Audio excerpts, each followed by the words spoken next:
1 abad yang lalu, sebuah meteorit besar menghantam benua. Meteorit itu mendarat di tanah menghancurkannya sambil memancarkan cahaya yang menyilaukan. Meteorit yang sama membawa sejumlah besar telur yang tersebar di seluruh dunia. Seekor monster raksasa muncul dan menyebabkan kekacauan di seluruh kota. Telur-telur itu berubah menjadi ras Zerg dan mulai melawan pasukan manusia. Tapi pasukan ini bukanlah tandingan mereka, bahkan dengan senjata penghancur mereka. Dan bertahun-tahun kemudian, seorang manusia hebat menciptakan sebuah kontrak spiritual. Kontrak itu membuat para wanita membangkitkan wujud roh mereka saat dewasa, dan para pria membangkitkan bakat roh mereka sebagai master roh. Kontrak spiritual menjadi jalan mereka untuk melawan para monster, dan mereka mampu melindungi daratan terakhir mereka. 1 abad telah berlalu setelah bencana besar itu, dan mereka membangun akademi pemuda. Gadis bernama Lena berteriak saat dia memanggil sesuatu. Guru mengumumkan bahwa itu adalah pedang tingkat C dengan sifat ketajaman. Lena sangat kecewa karena dia memiliki bakat biasa tingkat C. Zain sedang berdiri bersama yang lain saat upacara kebangkitan tahunan berlangsung. Mae, pacarnya, dipanggil oleh guru untuk kebangkitan. Dia mengangkat tangannya dan menyentuh batu ungu yang bersinar. Seberkas cahaya keemasan tiba-tiba menembus langit. Dia terpaksa menutup matanya karena kekuatan yang terbangun. Sebuah tombak merah tiba-tiba muncul di udara. Guru terkejut dan mengumumkan bahwa dia membangkitkan tombak darah abadi tingkat S. Lapangan kini dipenuhi bisikan dari para siswa, karena ini adalah kejadian langka. Para pria menutup mulut karena Mae sudah punya pacar dan mereka berbicara omong kosong. Mae meraih bahu Zain dan meminta putus karena mereka tidak lagi sama. Dia berbalik dan memperingatkannya untuk tidak mendekatinya lagi.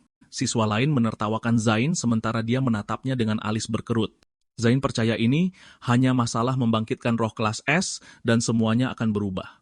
Sebelumnya, dia akan melakukan segalanya untuk menyenangkannya dan membuatnya nyaman. Dia memberikan semua yang dia miliki, tapi Mae tetap tidak puas dengannya. Di era kontrak roh, kekuatan berarti segalanya, dan dia bersumpah tidak akan merendahkan dirinya lagi. Para siswa mengejeknya dan menyuruhnya berhenti karena dia tidak bisa dibandingkan dengannya. Dia membentak dan bertanya apakah mereka tidak khawatir dia akan membangkitkan bakat kelas S atau bahkan lebih tinggi. Mae mencibirnya dan berkata bakat kelas S langka dan dia tidak layak mendapatkannya. Guru kemudian memanggil namanya, mendorongnya untuk maju. Dia mengangkat tangannya dan menyentuh batu yang bersinar, tapi batu itu tidak meresponsnya. Mae menertawakannya, mengatakan bahwa dia tidak berguna karena dia bahkan tidak bisa membangkitkan apapun. Mata Zain tiba-tiba terbelalak kaget saat batu yang bersinar itu merespons dan memancarkan cahaya keemasan yang menyilaukan di depan mereka. Para siswa terkejut, bingung apakah itu kebangkitan kelas S. Sinar keemasan melonjak ke langit dan masih belum berhenti. Mencurigai itu adalah tingkat SS. Batu yang bersinar itu mengumumkan bahwa dia adalah master kontrak roh surgawi tingkat SS. Mai hancur saat menyaksikannya, mengatakan bahwa itu hanya muncul dalam 100 tahun. Para siswa berada dalam kekacauan karena master tingkat SSS adalah penulis ulang sejarah. Tiba-tiba, para gadis mulai melemparkan diri ke arah Zain setelah melihat kelasnya. Gadis berambut biru menyentuh pipinya, membual bahwa dialah yang harus dipilih karena dia memiliki 360 kostum. Zain berpaling dari mereka dan mengatakan bahwa dia belum siap untuk memilih. Dia mengangkat tangannya ke arah batu dan sebuah panel informasi muncul untuk lebih memahami pemulihan ilahinya. Mae tiba-tiba menghampirinya, bertanya apakah mereka bisa berbaikan hanya karena kelasnya. Dia menatapnya dengan bingung. Dia melihat informasi tersembunyinya saat Mae menawarkan tangannya jika dia setuju. Dia terkejut karena bisa melihat informasinya sekaligus sementara Mae masih terus meyakinkannya. Tanpa ragu-ragu, dia menolak tawarannya untuk menjadi partner. Dia mulai berjalan pergi untuk mencari roh yang cocok untuk terikat dengannya, tapi Mae tidak menyerah. Tapi gadis-gadis lain mengelilinginya dan mengejeknya karena telah mencampakkannya dan mencoba merebutnya kembali. Mereka kemudian mengalihkan ejekan mereka ke Shina karena dia adalah primadona sekolah, tapi kelasnya tingkat E. Mereka menganggap rohnya tidak berguna dan dia tidak akan bisa bertahan lama di akademi. Shina berdiri dalam penghinaan saat mereka mengatakan padanya bahwa tidak ada yang akan memilihnya. Air matanya jatuh, membasahi wajahnya karena perlakuan yang dia dapatkan setelah kebangkitan. Dia kemudian mulai berlari tanpa tahu bahwa itu ke arah Zain. Dia menabraknya, membuatnya bereaksi kaget. Zain menyuruhnya berhati-hati saat dia jatuh, sementara dia mencoba menangkapnya. Dia berhasil menangkapnya dalam pelukannya, meminta maaf bahwa dia tidak sengaja. Shina mengatakan kepadanya bahwa dia baik-baik saja dengan air mata di matanya. Informasi tersembunyinya kemudian muncul. Dia mengenali kecapi fuksi sebagai salah satu artefak kuno terhebat dan mempertanyakan mengapa peringkatnya hanya tingkat E. Shina bertanya apa yang salah, khawatir dia mendengarnya. Zain menepuk kepalanya yang membuatnya tersipu dan mengajaknya untuk menyelesaikan kontrak dengannya yang membuatnya bingung. Para gadis menjadi ricuh saat mendengarnya dan tiba-tiba mengamuk. Kepala sekolah akademi bernama Chen tiba-tiba datang dan menghentikan mereka. Dia kemudian menunjuk ke arah Zain dan berkata dia menghargainya, tapi mereka tidak bisa terburu-buru dengan kontrak itu. Shina sekali lagi berdiri dalam penghinaan setelah mendengarnya. Dia berpaling ke Zain dan memberitahunya bahwa kepala sekolah benar karena dia tidak layak. Kepala sekolah kemudian mencibir mereka, menyebabkan para siswa bereaksi dengan ngeri. Pelindung kota Shen bernama Zhao datang dengan marah, mengatakan bahwa Zain membuat banyak keributan. Mata Mae tiba-tiba berbinar saat melihat Zhao karena dia adalah ayah baptisnya. Mata Zhao bersinar merah, mengatakan bahwa Zain menindas Mae karena dia membangkitkan bakat yang lebih tinggi. Dia mencengkeram kerah Zain dan berkata dia bisa melarang siapapun hanya dengan satu kata. Zain menatap Mae, bertanya apakah dia layak yang membuatnya bereaksi dengan marah.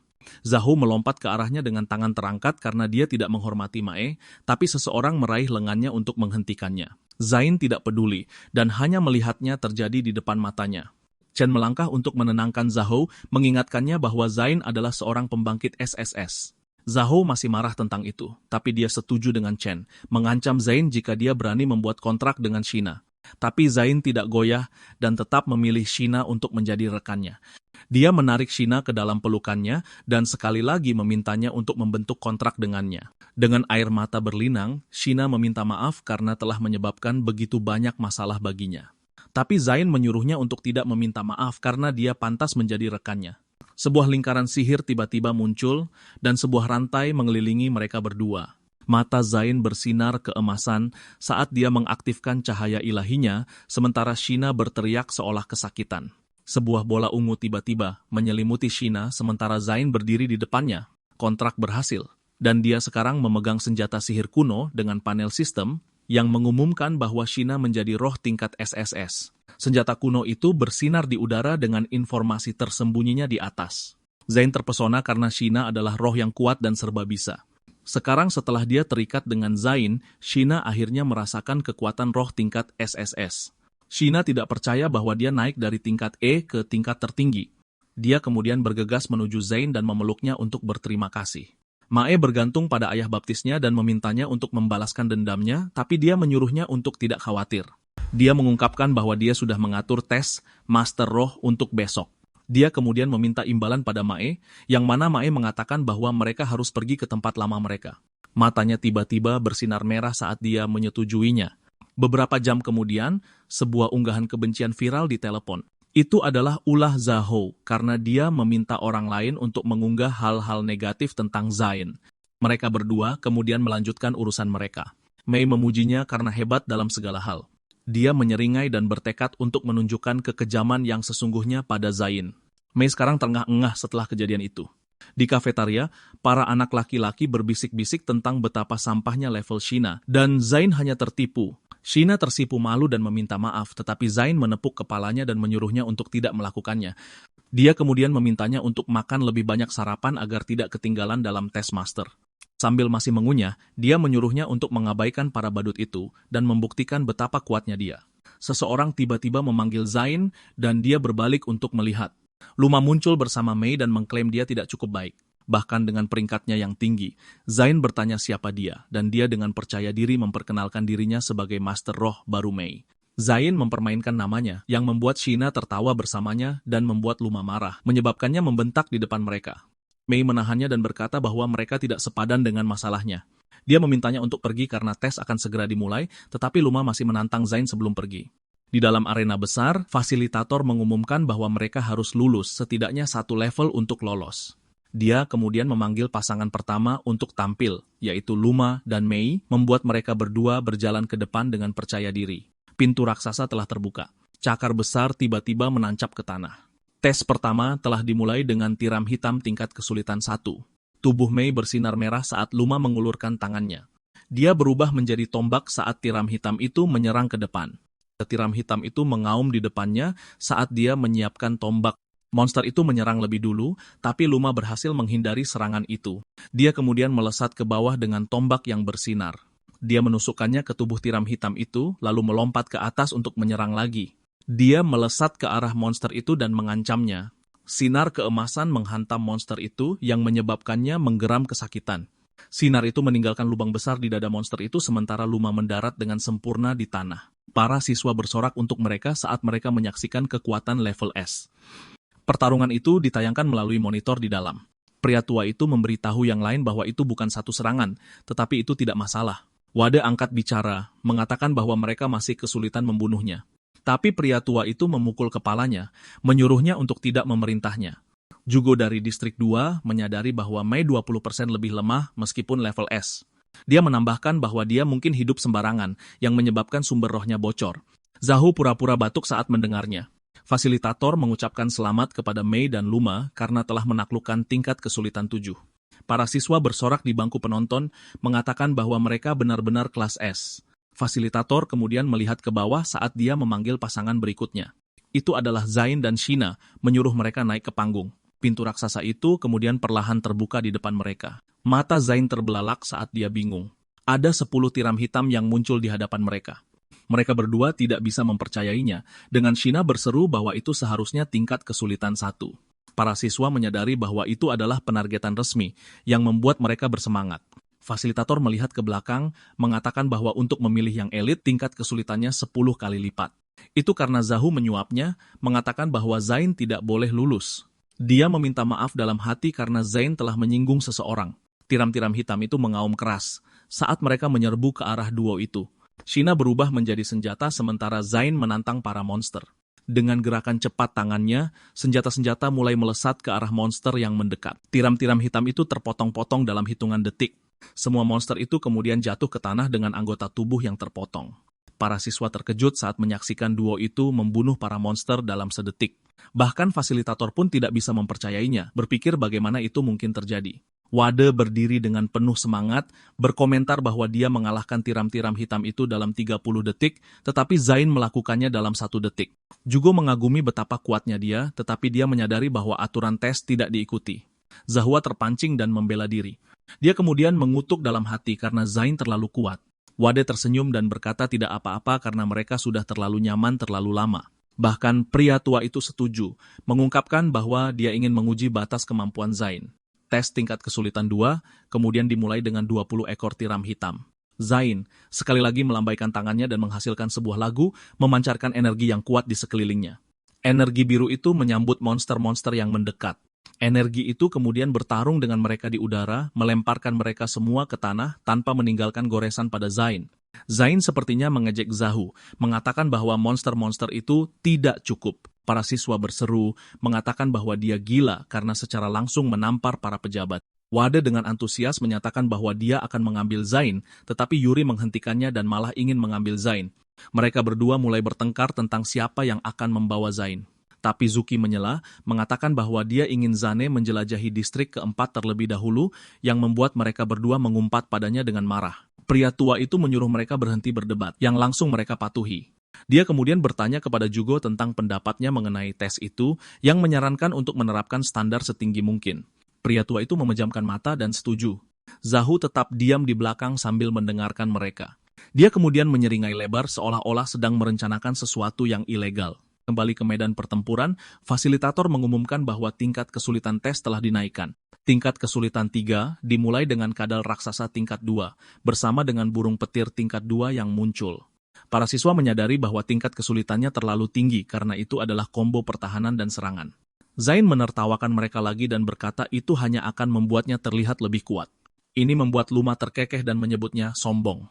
Para monster memulai formasi mereka saat bersiap untuk menyerang.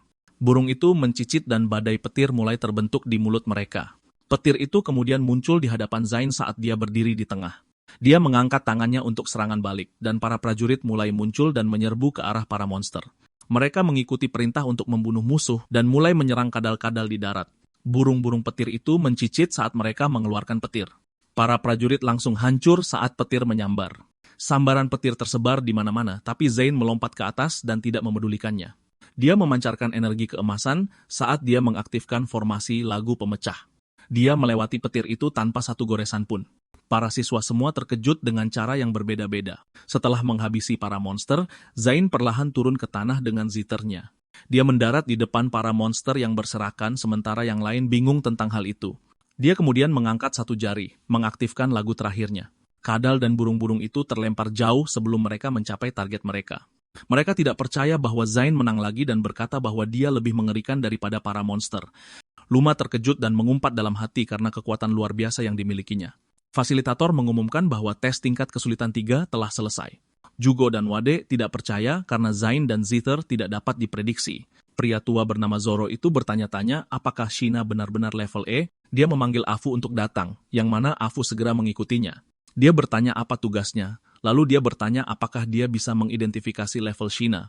Dia mengakui bahwa dia sudah melihatnya tadi, tapi tidak bisa mengidentifikasinya, mencurigai bahwa itu sama dengan gadis itu. Zoro mengklarifikasi apakah yang dia maksud adalah Lian. Dia menambahkan bahwa itu karena Shina berkontrak dengan Zain. Dia merasa aneh dan memutuskan bahwa Lian dan Zain perlu bertemu. Dia kemudian bertanya pada Afu nama roh level E milik Lian, yang kemudian diungkapkan oleh Afu bahwa itu adalah Shinon. Sementara itu, Zain memberitahu guru bahwa dia masih ingin terus bertarung. Guru itu memujinya karena masih muda dan energik. Kemudian ujian tingkat kesulitan 4 dimulai saat para monster mulai mengerumun lagi. Kelabang itu menyerangnya dengan cepat, tetapi dia berhasil bergerak cepat dan menghindar. Dia kemudian mulai memainkan Zither sambil mengangkat tangannya. Para monster langsung terpotong menjadi beberapa bagian saat energi mengenai mereka. Monster yang tersisa mulai mendekat sementara Zain memutuskan untuk menyambut mereka. Dia kemudian menantang mereka untuk menunjukkan di mana batas kemampuannya saat dia menyerang. Zain langsung bergerak maju saat dia memenangkan tingkat kesulitan ujian berikutnya. Dia sekarang berdiri di tengah-tengah mayat monster, masih tanpa luka. Guru tiba-tiba memanggilnya, mengatakan bahwa dia telah memenangkan 9 level berturut-turut dan sudah waktunya untuk berhenti. Tapi Zain menolak, mengatakan bahwa dia ingin menantang tingkat kesulitan 10. Para siswa berbisik-bisik karena level 10 adalah level terakhir dan itu adalah monster tingkat ketiga. Di sisi lain, Wade mengakui bahwa dia hanya menantang hingga level 9 dalam sistem ujian.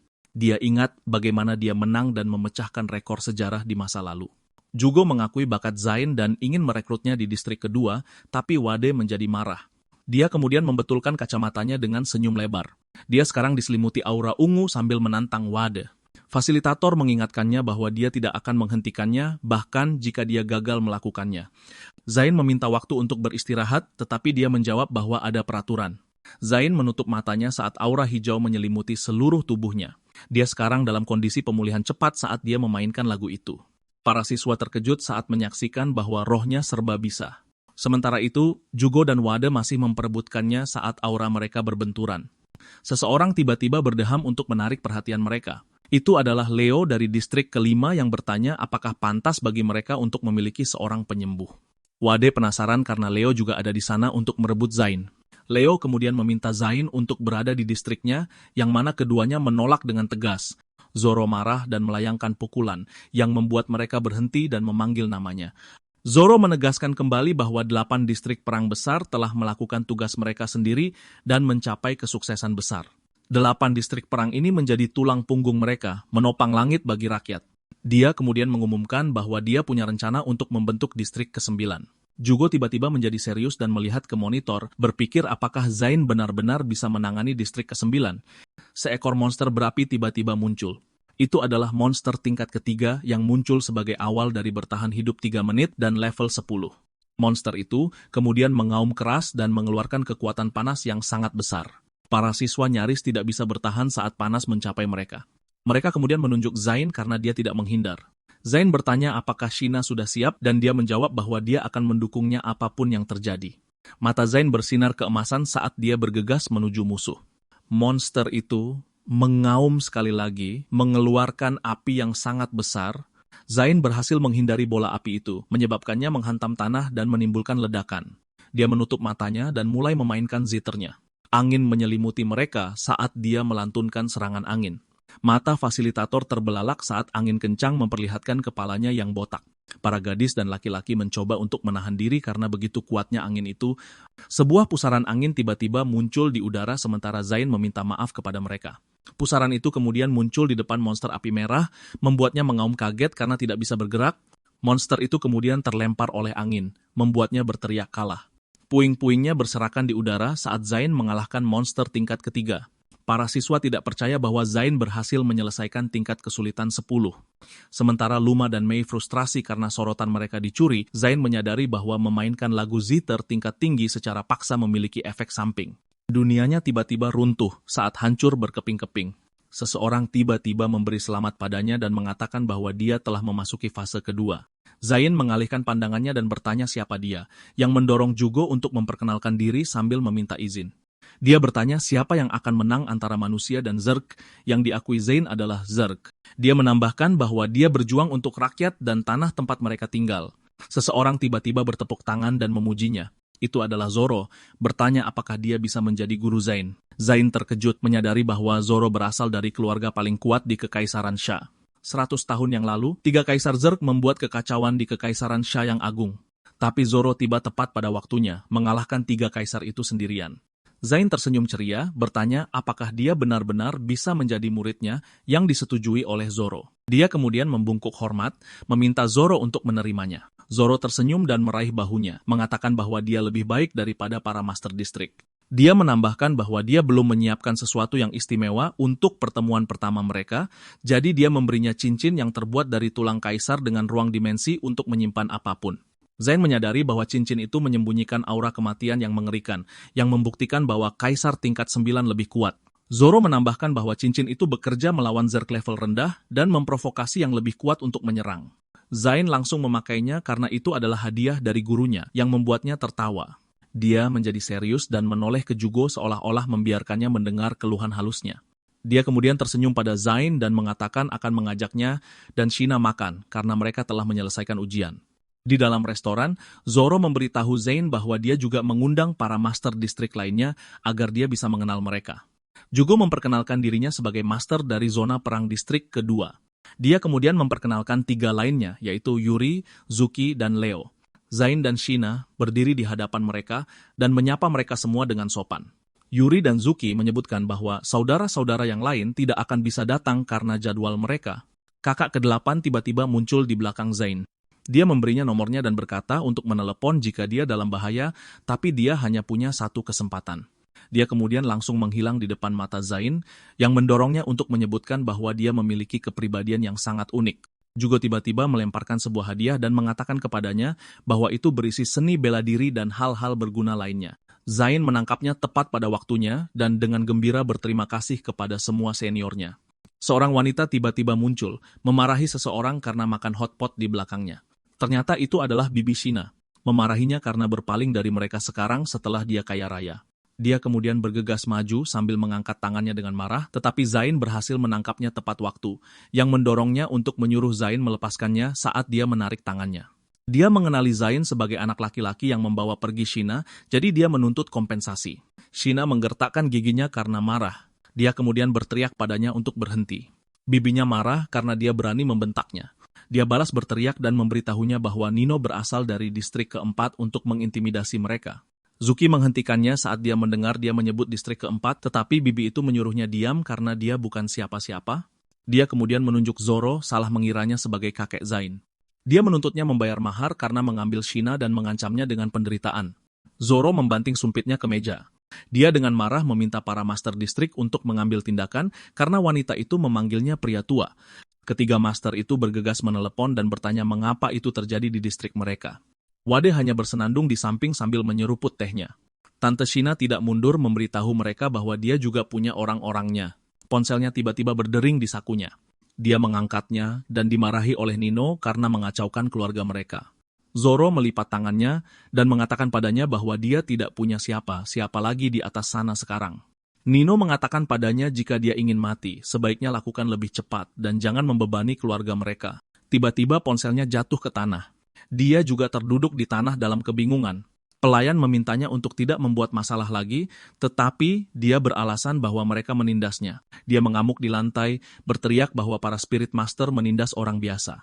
Zoro menjadi kesal dan mengayunkan lengannya saat kilatan cahaya keemasan muncul. Tante Shina kemudian berteriak saat cahaya menyelimuti tubuhnya.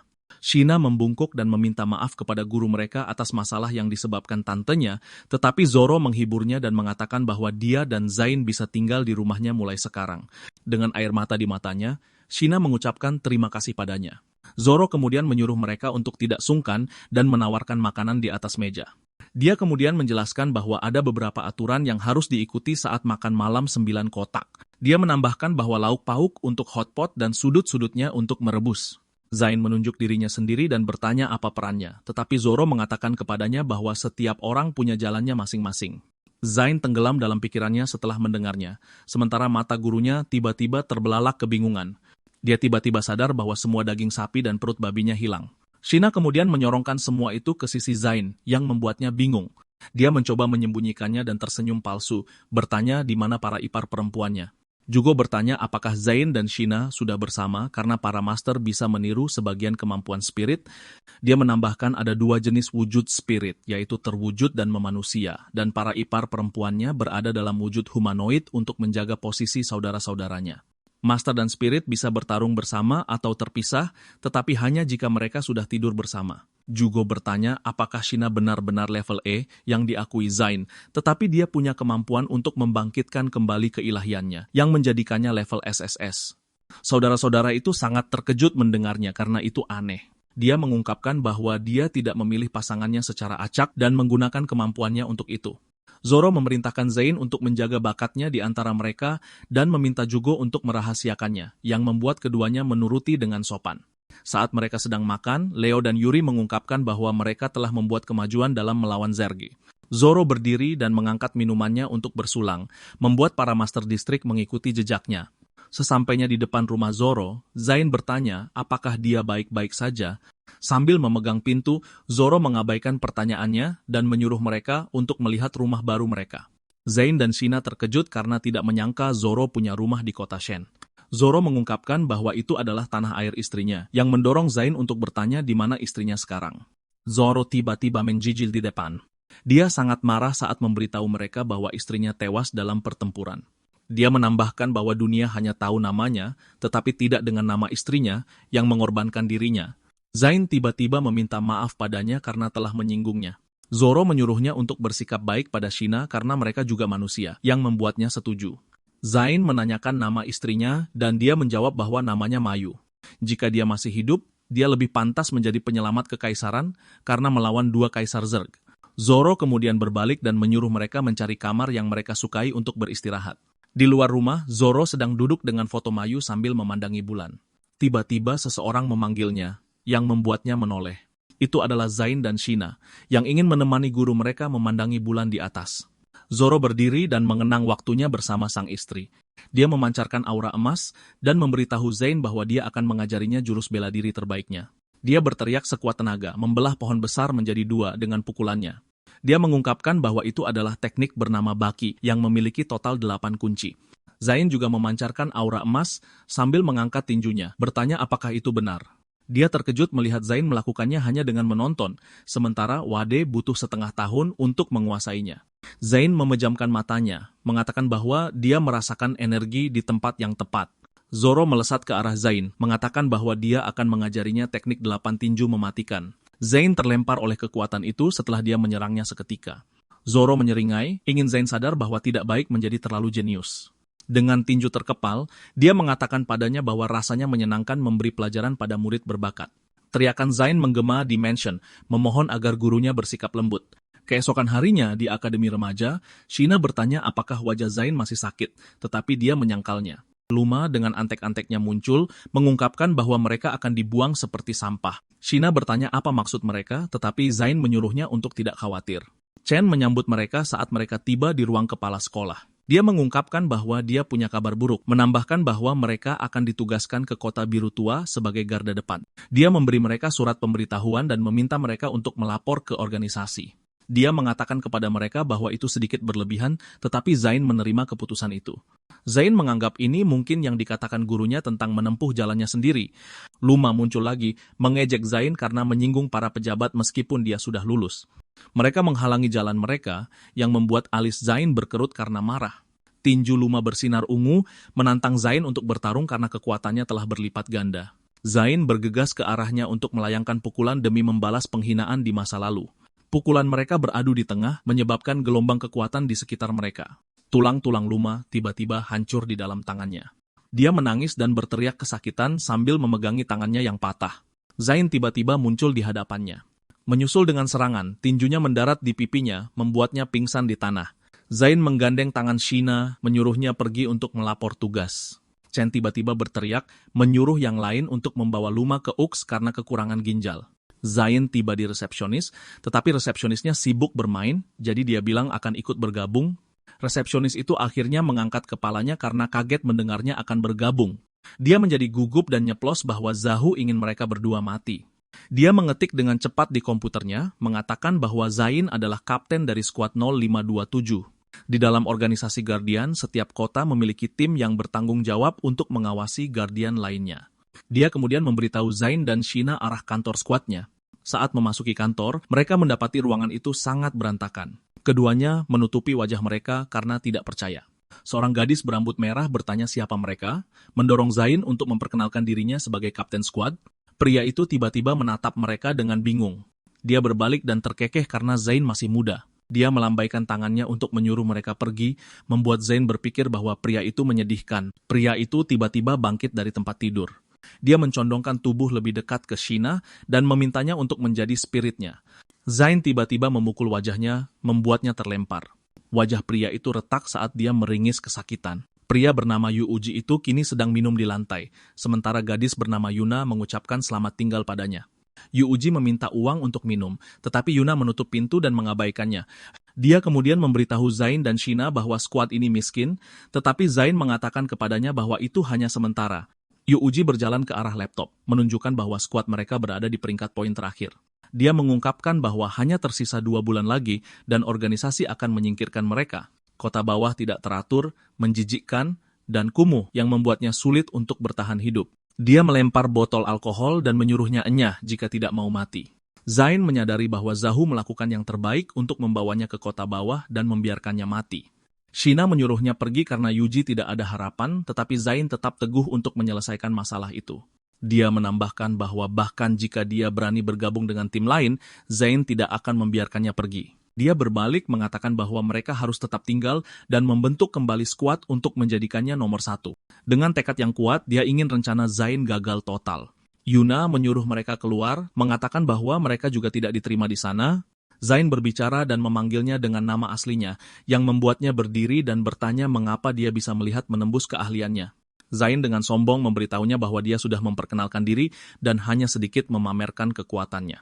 Yuna dengan penasaran bertanya apa yang coba dia lakukan dan menyuruhnya untuk tidak mengancamnya.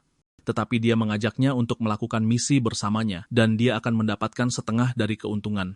Dia kemudian meraih tangannya dan menerima kesepakatan itu, menyadari bahwa dia bisa melihat kebohongannya. Zain kemudian menginstruksikannya untuk mengumpulkan misi dan dia akan melakukan seleksi. Yuna menunjukkan padanya 3 tugas untuk tim mereka. Misi-misinya memiliki tingkat kesulitan dan poin yang rendah yang membuatnya lebih mudah bagi mereka untuk menyelesaikannya.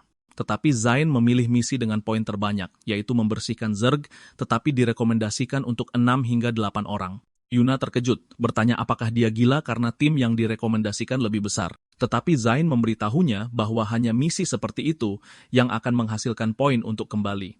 Dia mengatakan kepadanya bahwa dia gila karena kegagalan misi akan mengakibatkan pengurangan poin, tetapi dia berbalik, mengatakan bahwa dia akan bertanggung jawab jika terjadi kesalahan.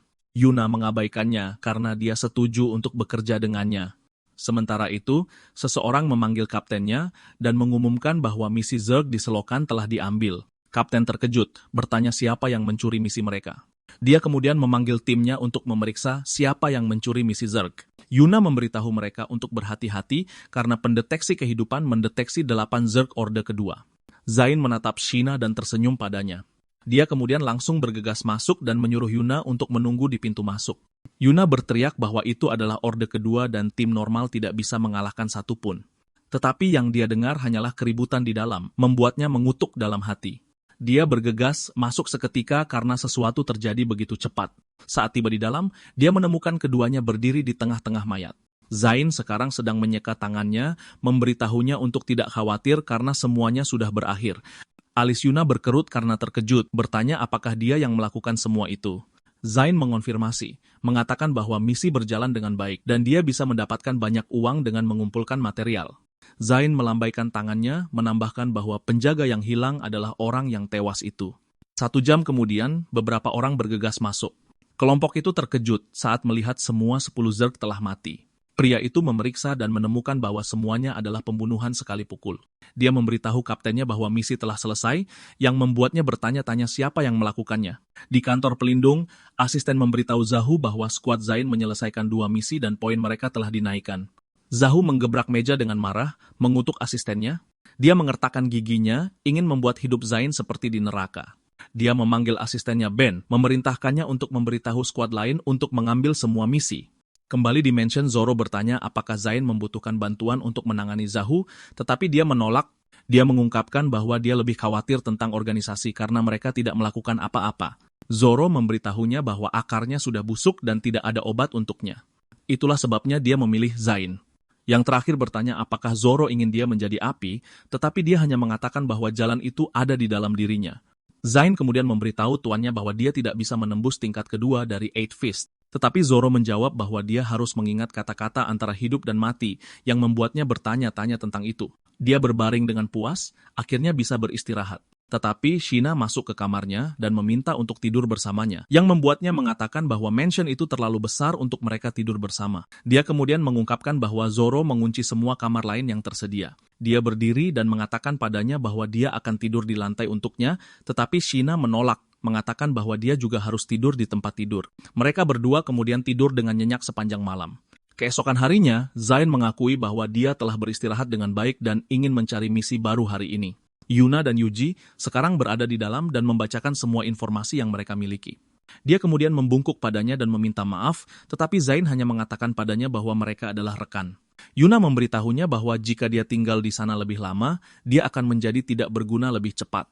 Tetapi Zain tidak setuju, mengatakan bahwa dia memiliki kekuatan untuk mengubah lingkungannya.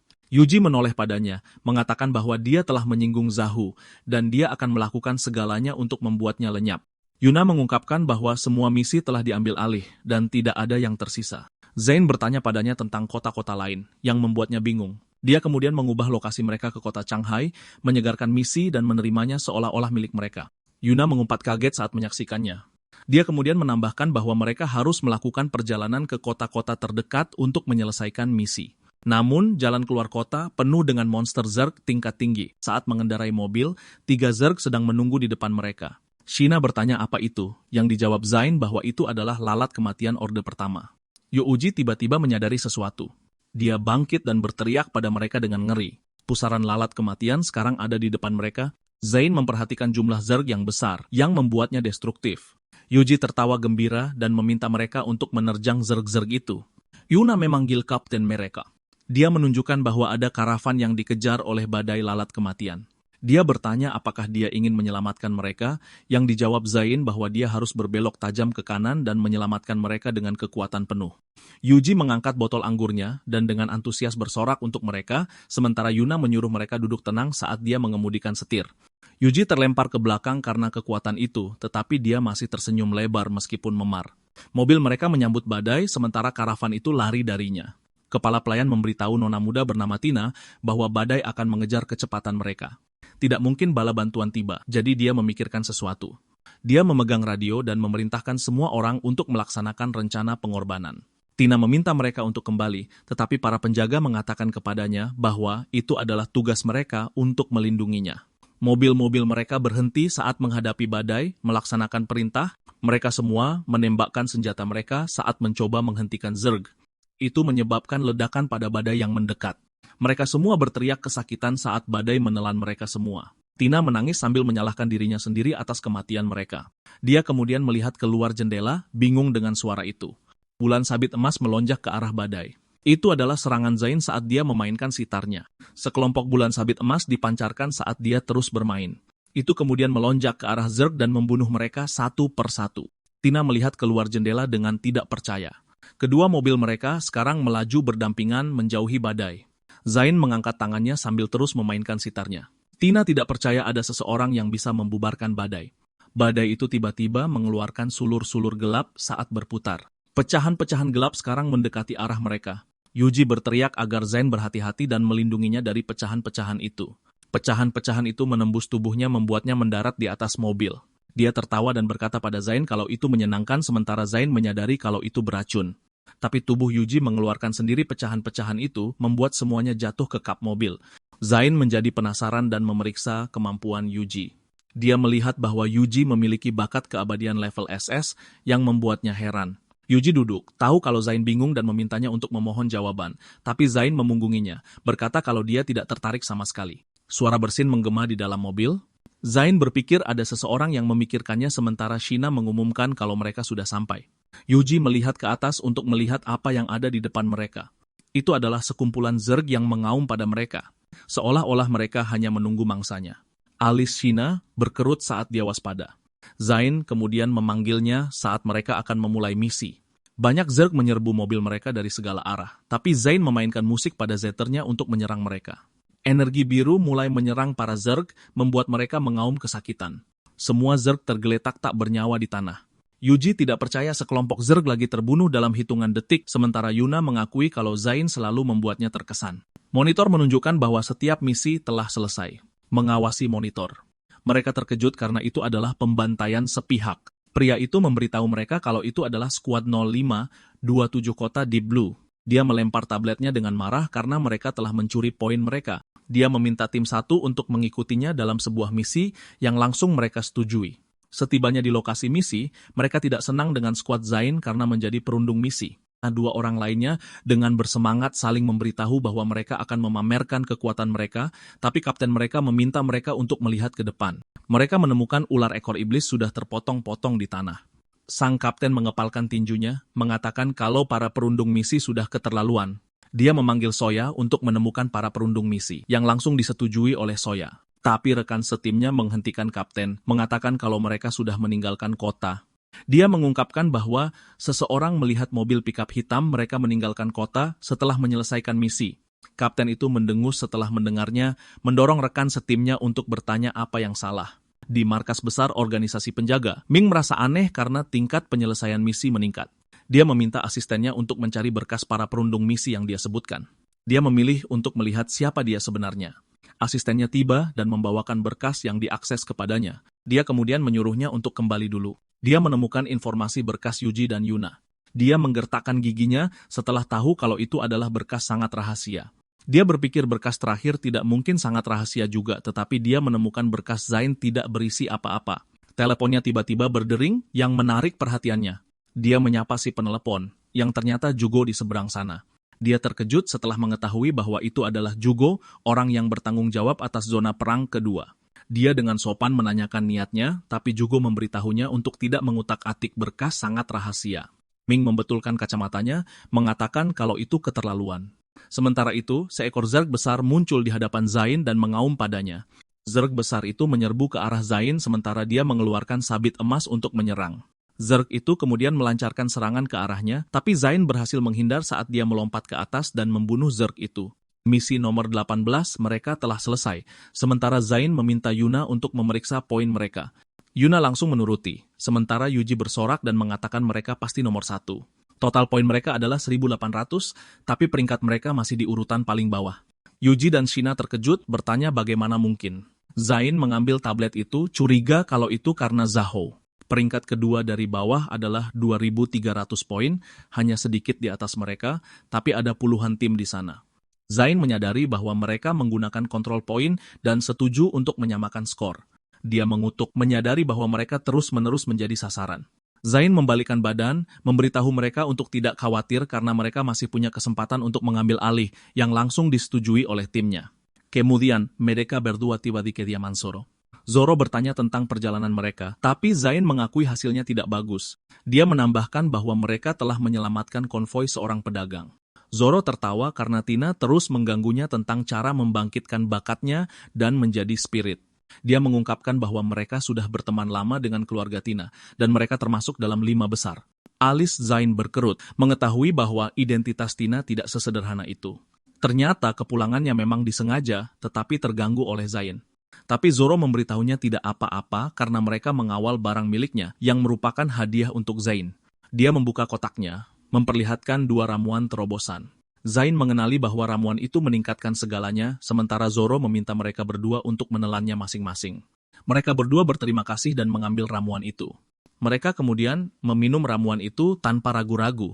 Zain merasakan energi kuat mengelilinginya saat dia naik ke level 2. Sementara Shina membuka keilahian surga dengan 4 elemen.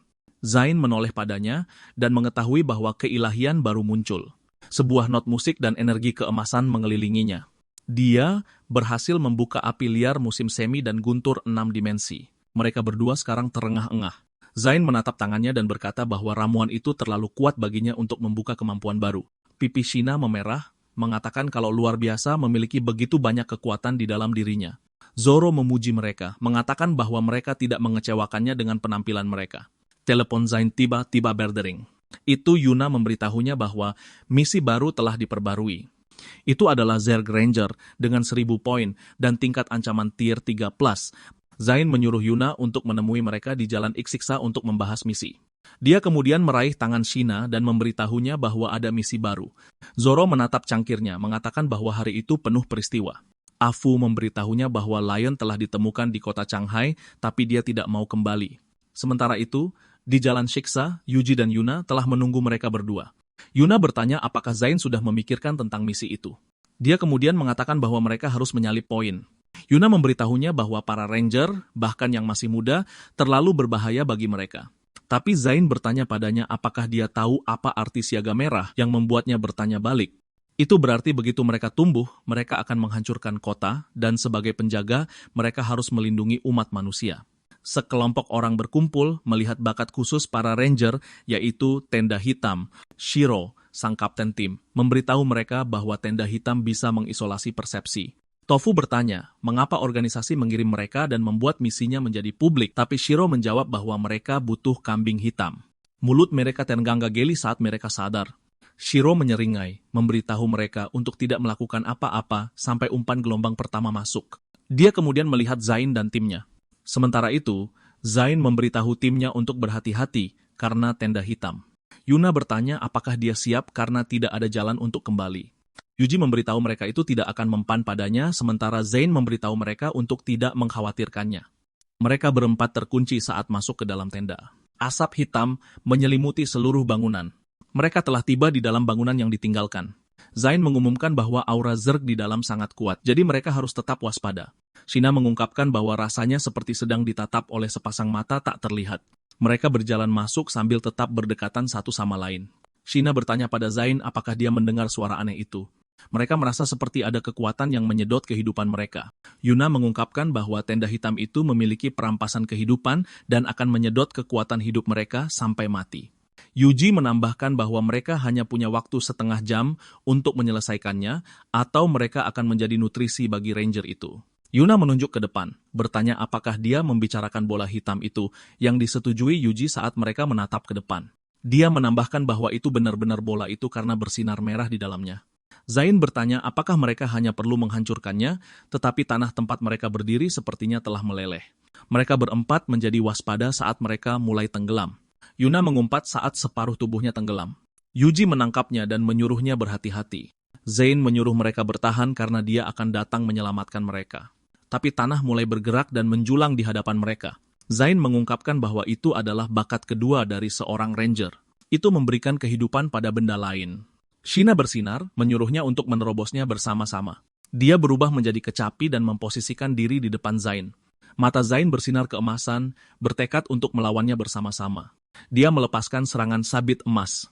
Serangan itu mendarat di tanah dan menyebabkan ledakan. Tanah itu hancur karena serangan itu, tetapi langsung pulih kembali. Zain memperhatikan kecepatan pemulihannya yang kuat, berpikir bahwa mustahil untuk menghancurkannya. Tanah itu tiba-tiba menyudutkan mereka seolah-olah menciptakan penjara.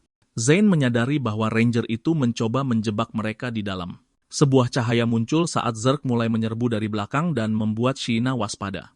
Zerg itu mendesis di belakang Zain, membuatnya menoleh. Untungnya, dia berhasil menghindari serangan itu saat melesat melewatinya. Zerg itu kemudian menyusut ke dinding tanah. Zain sepertinya mengenali Zerg itu, mendorong Shina untuk bertanya apa itu, tetapi dia menangkapnya dan langsung menyuruhnya pergi dengan cepat, sementara mata Zerg itu bersinar merah menyala. Tim Shiro tiba di dalam bangunan yang ditinggalkan. Dia meminta semua orang untuk tetap waspada karena tidak akan ada umpan meriam baru. Tofu menyuruhnya untuk tidak khawatir karena mereka adalah master roh tingkat ketiga. Tanah mulai bergetar, membuat mereka semua waspada. Sebuah dinding tiba-tiba muncul di antara mereka, memisahkan masing-masing. Tofu kemudian menyuruh semua orang untuk berhati-hati. Dia kemudian bertanya apakah Shiro baik-baik saja. Dia memegang bahunya dan mencoba memanggilnya lagi. Shiro berbalik seolah-olah dia kerasukan. Dia kemudian meraung dan mencengkeram leher Tofu, mendorongnya untuk bertanya. Seekor Zerg kecil keluar dari kepalanya dan langsung melompat ke mata Tofu. Sementara itu, Yuna berterima kasih pada Yuji sementara dia menyadari bahwa pengembara itu mencoba menjatuhkan mereka satu persatu. Yuna bertanya apakah dia tidak bisa merasakan kekuatan tak terlihat itu, yang dijawabnya bahwa dia merasakannya, tetapi itu bukan apa-apa. Dia iri padanya karena tidak mengkhawatirkan hidupnya, tetapi Yuji menjawab bahwa itu semacam hukuman. Dia kemudian menyarankan agar mereka menyerah saja karena mereka tidak bisa pergi, tetapi Yuna menolak karena dia tahu mereka bisa. Dia mengangkat tangannya dan dinding itu bersinar, memintanya untuk bangun. Dinding itu tiba-tiba retak. Penjara itu kemudian mulai bergetar dengan Yuuji yang tidak percaya. Sebuah siluet tiba-tiba muncul dari kejauhan. Yuna memanggilnya, mengira itu adalah kapten. Dia kemudian menyuruhnya berhati-hati yang membuatnya waspada. Kemudian melompat sambil memegang kecapinya saat dinding itu runtuh. Yuna dan Yuuji bergegas ke arahnya saat dia mendarat di puing-puing. Dia kemudian memanggil mereka saat akhirnya menemukan mereka. Yuna mengakui bahwa dia menggunakan bakatnya untuk menghancurkan labirin. Zain tiba-tiba berteriak pada mereka, menyuruh mereka untuk waspada. Sebuah tinju batu besar akan mengenai mereka, tetapi Zain berhasil membelahnya menjadi dua untuk menyelamatkan mereka. Dia kemudian bergegas ke depan mereka, meminta mereka untuk menyingkir. Golem itu menjulang di hadapan mereka sambil meraung, sementara Yuna menganggapnya tidak baik. Zain tiba-tiba berteriak, meminta angin kencangnya untuk bangkit. Golem itu meraung di hadapan mereka saat angin menyelimuti tim. Yuji dan Yuna terlempar saat cahaya keemasan berkelebat, terperangkap dalam gelombang kejut yang kuat. Mereka berdua berteriak kesakitan, sementara Zain mengungkapkan bahwa itu semua dipanggil oleh si pengembara dan mereka harus menghancurkan tubuhnya. Setelah melepaskan selubung hitam, ia menyerah pada kegelapan, dan yang tersisa adalah bola hitam. Jika mereka menghancurkan bola itu, mereka akan bisa membunuh si pengembara. Yuna menyuruhnya untuk maju dan mereka berdua akan mendukungnya. Golem itu meraung saat bergegas ke arah mereka untuk melancarkan serangan. Yuji tiba-tiba melompat ke atas. Dia sekarang diselimuti emas saat dia memanggil keabadiannya. Dia kemudian menyambut serangan itu. Dia memberitahu Zain bahwa keabadiannya hanya bisa menahan 6 pukulan, jadi dia harus segera menemukan solusi. Zain bergerak cepat, memintanya untuk bertahan dan dia akan membunuh tubuh utamanya. Dia sekarang diselimuti petir biru saat dia memanggil 6 penjaga ilahi surga. Petir biru berderak dan langsung mengarah ke golem. Para dewa mendengar panggilan Zain dan merespons dengan pembalasan ilahi. Zerg itu melanjutkan amukannya sementara Yuji mencoba memblokirnya. Tiba-tiba, petir ilahi menyambar Zerg itu. Itu sangat kuat sehingga Yuji terkena gelombang kejutnya. Petir ilahi lain turun dengan kekuatan meretakkan bola hitam di depan mereka. Dalam sekejap, bola hitam itu segera hancur menjadi debu. Melihat ini, Yuji tidak bisa menahan senyum atas kemenangan mereka. Tapi ketika dia melihat ke samping, dia melihat tubuh Zain ditusuk oleh sebuah tinju. Dia kemudian dilempar dan dibanting ke samping. Zerg humanoid muncul, mengancam tidak akan membiarkan mereka melarikan diri. Yuuji terkejut melihat monster sekuat ini. Tapi yang lebih mengejutkan adalah Yuna yang membawanya. Dia telah menyamarkannya dengan kebohongannya, menunggu kesempatan sempurna untuk menyerang. Zain bangkit dan bertanya mengapa dia melakukannya. Yuna mulai meneteskan air mata saat dia tertawa seperti orang gila. Dia kemudian berkata bahwa dia hanya ingin membunuh mereka. Zain kemudian berkata bahwa ini adalah kedua kalinya dia melihat keadaan ini. Yuji bertanya apa maksudnya, yang dijelaskan Zain bahwa Yuna telah diparasit. Cacing pengikis adalah spesies serangga tingkat keempat yang mampu mengikis otak. Selain kemampuan manipulatif, ia juga bisa bereproduksi secara aseksual. Pernah ada seorang master kuat yang dihinggapi parasit ini dan menghancurkan kota. Organisasi-organisasi berhasil membunuhnya, tetapi kerugiannya sangat besar. Zain bertanya, mengapa spesies yang seharusnya punah 32 tahun lalu muncul sekarang? Yuji menyuruhnya pergi dulu sementara dia melindunginya, tetapi Zain tahu mereka tidak bisa melarikan diri. Selubung hitam pengembara dewasa sekarang lebih kuat dari sebelumnya, dan mereka akan langsung terbunuh. Dia kemudian menyuruhnya untuk mengulur waktu yang cukup untuk satu lagu saat dia menyiapkan keahliannya. Lukanya mulai sembuh saat dia mengaktifkan keahliannya. Yuna melihat ini dan segera menyuruh pengembara dewasa untuk menghentikannya. Pengembara itu menuruti, melepaskan sinar kuat dari tangannya. Yuuji bertindak cepat dan maju untuk menghalangi. Dia menerima serangan kuat itu secara langsung, melindungi Zain di belakangnya. Yuna mengaktifkan skill kebohongannya dan menyatakan bahwa tubuh abadi Yuuji adalah palsu. Sebagai tanggapan, Yuuji menanduknya dan berkata itu tidak akan berhasil. Tiba-tiba, cacing pengikis keluar dari tubuh Yuuji. Cacing itu lalu menggigit lengan Yuuji, membuatnya meringis kesakitan. Dia segera menarik serangga itu sebelum bisa masuk ke tubuhnya. Dia mengertakkan gigi dan menghancurkan serangga itu dengan tangan kosong. Pengembara dewasa itu kemudian mengisi petirnya, berkata keadaan menjadi menarik. Dia menembakkannya ke arah Yuuji, menguji berapa lama dia bisa bertahan. Sambaran petir melesat di udara dan mendekati Yuji. Yuji mendirikan penghalang abadinya untuk melindungi diri dari serangan itu. Dia berbalik dan bertanya pada Zain berapa lama lagi dia harus mengulur waktu. Dia melepaskan Shina dari wujud senjatanya dan memintanya untuk menangani cacing pengikis bersama Yuji. Shina kembali ke wujud manusianya dan menuruti. Sementara itu, Zain mengaktifkan 8 tinju cepatnya untuk melepaskan kekuatan penuhnya. Dia menendang ke tanah, menghancurkannya saat dia mendorong dirinya ke atas. Dia mendekati pengembara dewasa itu dengan niat murni untuk membunuh. Zain melepaskan serangan yang kuat, tetapi pengembara dewasa itu menghindar. Serangan itu menghantam tanah, menghasilkan asap dan debu. Pengembara dewasa itu mengeluarkan senjatanya setelah melihat kekuatan Zain. Dia sekarang berencana untuk bertarung dengan serius dan mengangkat pedangnya. Dia melepaskan gelombang pedang yang kuat ke arah Zain. Zain hanya mengangkat tinjunya dan benar-benar meninju energi pedang itu. Setelah itu, serangan itu hancur dan mulai menyebar. Pengembara dewasa itu terkejut dan bertanya mengapa dia memiliki sarung tangan itu. Sarung tangan itu pernah membunuh Raja Zerg 10 tahun yang lalu, dan sarung tangan seperti itu seharusnya hanya digunakan oleh yang kuat. Tapi Zain berkata bahwa pengembara dewasa itu juga bukan Raja Zerg saat dia melancarkan serangan. Serangan itu mengenai sasaran, melepaskan gelombang kejut yang kuat. Pengembara dewasa itu senang karena bisa membunuh Zain dan membuat pemilik sarung tangan itu sedih. Tinjunya mengenai dan merobek bahu musuh, tetapi Zerg itu membalas dengan menusuk bahunya dengan pedang. Keduanya mundur, untuk sementara melepaskan diri dari pertarungan. Zain berpikir dia harus membunuhnya sebelum ia bisa menyerap energi dari Ranger yang lebih muda. Dia menutup matanya dan mulai memusatkan energinya. Dia mengaktifkan tinju kedua dari teknik 8 tinju mematikan. Dia mendorong dirinya ke depan, matanya menyala dengan tekad untuk membunuh. Pengembara dewasa itu terkejut dengan lonjakan kecepatan dan kekuatannya yang tiba-tiba. Tinju Zain mengenai dada pengembara dewasa itu meretakkannya. Dengan satu pukulan itu, dia membuat lubang di tubuh pengembara dewasa itu. Dia berdiri dengan penuh kemenangan, menyatakan bahwa dia telah mengalahkan musuh. Tapi kemudian, pengembara dewasa itu berkata bahwa Zainlah yang kalah dalam pertandingan ini. Zain kemudian terkejut ketika akhirnya menyadari apa yang dimaksud musuh. Dia tidak bisa mempercayainya saat melihat tubuh pengembara dewasa itu pulih. Dalam sekejap, pengembara dewasa itu kembali ke wujud normalnya dan menyatakan semuanya sudah berakhir. Yuuji kemudian melaporkan bahwa Yuna hilang, membuat Zain terkejut. Tiba-tiba, rantai yang tak terhitung jumlahnya melesat dari tanah dan mengelilingi mereka. Zain segera menyadari bahwa situasinya tidak baik bagi mereka. Sementara itu, pengembara dewasa itu mengangkat sebuah batu besar dan mengancam akan membunuh semua orang. Dia meluncurkannya ke arah mereka dengan sekuat tenaga. Yuji segera melangkah maju untuk menangkap batu besar itu. Dia mengertakkan gigi sambil mendesak Zain untuk bergegas. Lagi pula, dia hampir tidak bisa menahan serangan itu dengan keabadiannya yang turun ke 0. Zain menyadari bahwa Yuji tidak bisa bertahan lebih lama lagi. Saat Yuji berusaha sekuat tenaga menghentikan batu besar itu, sebuah pukulan pemusnahan besar tiba-tiba jatuh dari langit. Pengembara dewasa itu terkejut dengan serangan mendadak itu dan bertanya-tanya apa itu, tetapi sebelum dia menyadarinya, dia sudah hancur menjadi ketiadaan. Energi tinju itu mulai menyebar sebelum mencapai Zain dan yang lainnya.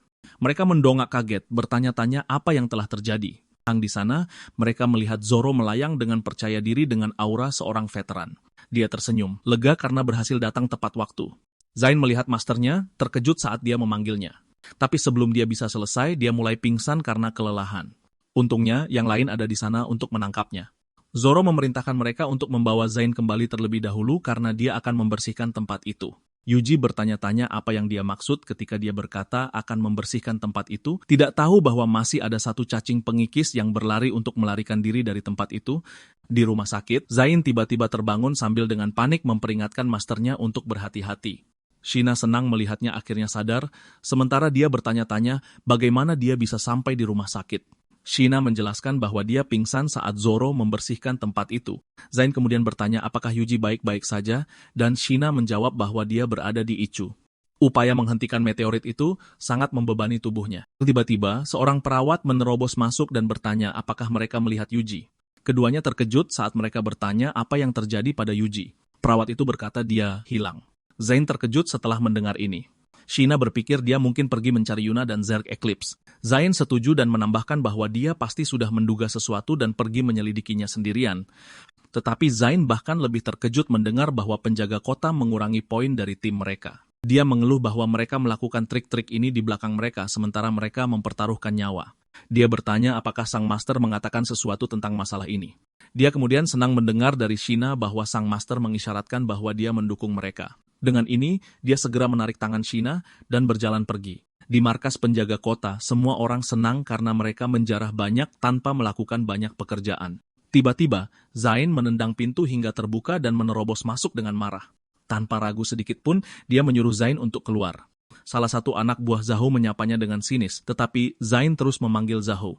Ternyata anak buah itu menyembunyikan senjata rahasia di belakang punggungnya. Dia kemudian tiba-tiba menyerang, mengatakan pada Zain ini bukan tempatnya untuk mengamuk. Zain membalas dengan tamparan di pipinya. Satu tamparan itu membuat wajahnya mencium lantai. Zain mengaktifkan energinya dan memarahi anak buah itu. Yang lain merekamnya, berencana melaporkan Zain ke atasan. Anak buah itu menyerbu maju dengan pisaunya, ingin sekali membalasnya. Zain menangkap tangannya, membuatnya terkejut. Dia lalu mengayunkan pria malang itu seperti kain lap. Tiba-tiba, sebuah suara bergema dan menyuruhnya berhenti.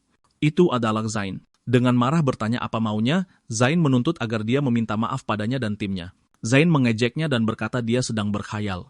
Dia lalu menoleh ke seorang anak buah dan bertanya apakah dia sudah mengirim video itu ke markas.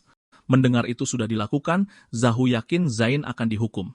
Anak buah itu lalu melaporkan bahwa markas mengatakan mereka tidak akan ikut campur dalam masalah ini. Bahkan Departemen Pengawasan hanya tertarik agar Zain bergabung dengan mereka. Zain mencabut earpiece-nya, lalu dengan marah membantingnya ke lantai karena tidak percaya. Zain bertanya bagaimana dia meminta maaf agar dia tidak terus membuat masalah. Zain berkata dia hanya ingin membuka brankas harta mereka dan membiarkannya memilih sampai dia puas. Zain berkata itu tidak bisa diterima. Lalu Zain menjelaskan bahwa dia hanya akan mengisi kedua tangannya. Zain terdiam dan berpikir keras. Setelah mempertimbangkan dengan cermat, dia setuju bahwa Zain hanya akan mengambil apa yang bisa dia bawa dengan tangannya. Zain melepaskan anak buah itu dan menerima kesepakatan tersebut. Dia mencibir dan menatapnya dengan mata jahil. Dia menyiapkan cincin penyimpanan ruangnya, dengan sinis berjanji akan mengambil harta karun hanya dengan tangannya. Mereka segera pergi ke brankas harta organisasi penjaga kota. Seorang anak buah khawatir akan terjadi sesuatu, tetapi Zahua meyakinkannya tidak akan terjadi apa-apa. Dia tahu bahwa dia tidak bisa mengambil banyak hanya dengan kedua tangannya. Anak buah itu setuju, mengatakan apa yang dikatakannya masuk akal.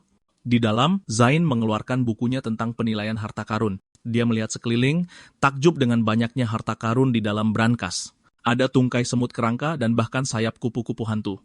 Ada juga bunga musim dingin bernama linden yang setengah tidak aktif. Dia kemudian terkejut melihat harta karun lain tergantung di dinding. Itu adalah cangkang kepiting dinding tingkat 6. Dia tersenyum, berpikir semua ini adalah barang bagus. Dia menggunakan cincin penyimpanannya untuk menyedot semua harta karun di dalam brankas. 1 jam kemudian, Zahyu kesal dan bertanya-tanya mengapa dia belum keluar. Saat itulah Zain akhirnya keluar dari brankas. Anak buah dan Zahyu memperhatikan bahwa dia keluar dengan tangan kosong. Sheena menyambutnya dan bertanya apa yang dia ambil, dan dia menjawab akan memberitahunya saat mereka kembali. Mereka mulai berjalan pulang, membuat semua orang tercengang. Anak buah itu bertanya-tanya mengapa dia tidak mengambil apa-apa. Zahyu bertanya kepada administrator dan mereka menjawab 5. Zahyu bilang tidak apa-apa, tetapi administrator mengklarifikasi bahwa itu 50% dan bukan 5 item. Zahyu hampir meledak karena terkejut dan marah. Anak buah itu memberitahu Zahyu bahwa Zain gila, sementara pria tua itu bahkan tidak bisa menahan amarahnya. Dia yakin organisasi penjaga kota akan membiarkannya pergi. Tapi kemudian, anak buah itu berkata bahwa markas hanya menanggapi situasi mereka dengan kerja bagus. Dengan ini, Zahyu bahkan tidak tahu harus kesal atau bingung. Kembali ke rumah mereka, Zain meletakkan cincin penyimpanannya di atas meja. Dia yakin Zahyu tidak akan sombong lagi setelah pelajaran ini. Tiba-tiba, Shina yang memikat masuk ke kamar dan mengajaknya ke tempat tidur. Zain tersipu saat menyadari bahwa dia mengajaknya tidur bersama. Dia lalu melompat ke arahnya, mengatakan dia tidak akan melepaskannya apapun yang terjadi. Tiba-tiba, seorang wanita memasuki ruangan di tengah ritual cinta mereka. Dia bertanya-tanya siapa yang membuat keributan di tengah malam. Mereka bertiga saling menatap, membuat suasana menjadi canggung. Shina segera turun, bertanya-tanya mengapa ada orang lain di rumah itu. Ternyata wanita ini adalah cucu dari tuan mereka.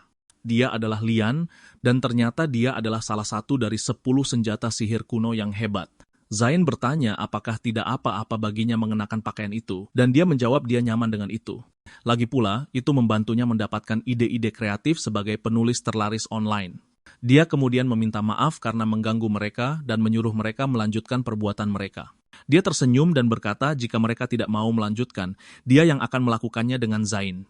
Shina menghentikannya, mengatakan dia terlalu ceroboh. Tapi ternyata Lian hanya di sana untuk menandatangani kontrak dan bukan untuk melakukan itu. Shina tersenyum, menyadari dia telah salah paham. Zain setuju bahwa bakatnya memang luar biasa, dan dia bisa membangkitkannya untuk kedua kalinya. Dengan ini, Lian segera bersiap untuk menandatangani kontrak dengan cepat. Zain bertanya mengapa dia membuka blusnya, dan Lian menjawab dia sedang menandatangani kontrak. Dia menambahkan bahwa kontrak hanya dibuat setelah kontak dekat. Zain dan Shina terlalu terkejut untuk berbicara mendengar kata-katanya. Zain menghela napas, mengatakan dia tidak punya pilihan selain membantunya. Dia memanggil rantai cahayanya yang mengelilingi Lian. Dia kemudian mengaktifkan cahaya dewanya. Lian merasakan energi Zain mengalir di seluruh tubuhnya. Dia berkata itu sangat panas, seperti aliran panas yang masuk ke tubuhnya. Panas ini terasa nyaman baginya, dan itu membantunya menerobos sebagai roh level SSS. Zain terkejut bahwa bakat sejatinya adalah untuk memurnikan esensi sejati. Energi di sekitar tubuh Lian mulai menyebar. Dia kemudian melihat keadaannya yang baru bangkit, terkejut saat menyadari bakatnya. Sementara itu, Shina pergi untuk mengambil segelas air sementara mereka mencoba bakatnya. Dia berkata bahwa mengejutkan kalau Lian juga roh tingkat dewa. Tetapi saat dia akan mengambil air, dia mendengar suara-suara aneh dari kamar. Dia terus mendengarkan. Dialog mereka terlalu aneh baginya. Dia lalu menerobos masuk ke kamar mengira mereka sedang melakukan sesuatu, tetapi ternyata mereka hanya menguji kekuatan Lian dan tidak lebih. Shina merasa malu saat menyadari dia berpikir jorok. Bahan-bahan yang mereka uji sekarang sedang dimurnikan. Pil-pil itu mendarat di telapak tangan Zain sementara dia memuji bakat Lian. Shina bertanya apa itu, dan dia menjelaskan itu adalah pil energi spiritual. Tiba-tiba, Lian melompat ke arah Zain dan berkata api alkimia di tubuhnya belum hilang. Mereka berdua jatuh ke tanah sementara Lian berada di atasnya. Dia mendesaknya untuk bergegas dan memadamkan api sejati yang dimurnikan di dalam dirinya. Tiba-tiba, Zain menarik Shina dan meminta bantuannya. Lian merasa sangat nyaman dengan apa yang mereka lakukan. Shina juga ikut melompat dan bergabung naik ke atas Zain. Lian merasa seperti akan naik ke surga karena kenyamanan itu. Zain mengerang, menggertakkan giginya. Para wanita di atasnya tampak menikmati apa yang mereka lakukan. Lian tidak turun darinya dan terus melanjutkan. Malam berlalu dengan cepat di atas kota. Keesokan paginya, Zain bangun dengan perasaan lelah sementara para gadis beristirahat di atasnya. Keduanya memuji kemampuannya, mengatakan tubuh mereka menjadi jauh lebih murni. Zain lalu berdiri, siap untuk menjalani hari. Dia memberitahu Lian bahwa mereka akan menyelidiki anggota tim mereka yang hilang. Shina menambahkan bahwa mereka akan mencari Yuna sambil mengeluarkan fotonya. Lian berkata dia kenal dengan orang ini, katanya dia sering datang ke aula dansa. Shina terkejut, lalu Lian berkata dia sering pergi ke aula dansa. Zani senang karena bisa mendapatkan petunjuk dengan mudah. Dia lalu menyemprotkan aroma yang baunya tidak enak, ternyata itu adalah semprotan Heather yang mengganggu Zerg. Di aula dansa, banyak wanita terlihat berpesta dan minum-minum. Mereka bertiga lalu mendekati DJ dan bertanya apakah Yuna ada di sana. Sebagai tanggapan, DJ itu tersenyum sinis setelah mendengar namanya. Zain memastikan bahwa dia memang mencari Yuna. Mendengar ini, semua pria lain di ruangan itu terkejut. DJ itu lalu mengumumkan kepada semua orang bahwa Zain akan mentraktir semua yang ada di sana. Semua orang bersorak gembira mendengar pengumuman ini. Zain bingung, sementara DJ itu berkata bahwa seorang pelanggan kemarin sudah menagihkannya pada Zain. Shina pikir itu jahat, sementara Zain tahu itu perbuatan Yuji. DJ itu memberinya sebuah kotak yang Yuji tinggalkan untuknya. Zain melihatnya dan bertanya-tanya apa isinya. Dia membuka kotak itu perlahan. Di dalamnya, dia menemukan sebuah catatan dan membacanya dengan saksama. Catatan itu memberitahunya tanggal penting yang berhubungan dengan Zerg. Leon bertanya-tanya apa yang coba dikatakan Yuji. Zain berkata itu berarti sekarang ada total 7 parasit. Gadis-gadis itu menatapnya setuju. Zain menyuruh mereka untuk menunggunya dan pamit ke kamar mandi. Dia masuk ke kamar mandi dengan tergesa-gesa. Seorang pria sedang berjalan dan Zain meminta izin karena harus segera buang air kecil. Saat Zain sedang buang air kecil, pria itu bertanya-tanya bau apa itu. Pria itu kemudian kesal karena mengenali bau itu seperti heather. Pria itu dengan marah menyerangnya, mengatakan dia paling benci bunga heather. Tapi Zain tidak terpengaruh saat dia melihat tinju pria itu datang. Dengan satu gerakan darinya, dia membuat pria itu terlempar ke belakang. Setelah itu, seekor cacing pengikis keluar dari kepala pria itu. Zain menangkapnya dengan tangan kosong, menyadari itu adalah Zerg Gerhana. Serangga itu berusaha keras untuk lepas dari genggamannya, tapi Zain tanpa ampun menghancurkannya dengan tangan. Sementara itu, Lian dan Shina bergegas panik untuk memeriksa apa yang terjadi. Mereka melihat pria itu tergeletak di lantai dan Zain menjelaskan situasinya. Mereka bertanya-tanya di mana yang lainnya karena pria ini adalah salah satu dari 7 Zerg Gerhana. Zain mengusulkan agar mereka keluar dari sana untuk mencari petunjuk. Tiba-tiba, seorang pria lain menyerangnya dengan pisau di tangannya. Zain dengan mudah menghindari serangan itu, lalu membalas dengan tendangan keras ke perut pria itu. Seekor cacing pengikis lain keluar dari kepala pria itu sesudahnya. Bahkan sebelum bisa kabur, Zain langsung membunuhnya. Lian bertanya-tanya apakah itu salah satu dari Zerg Gerhana lagi. Shina mengenali pria itu sebagai bawahan Zahu. Mendengar ini, Zain sadar bahwa semua orang yang terinfeksi oleh Zerg Gerhana berhubungan dengan Aula dan Sabris.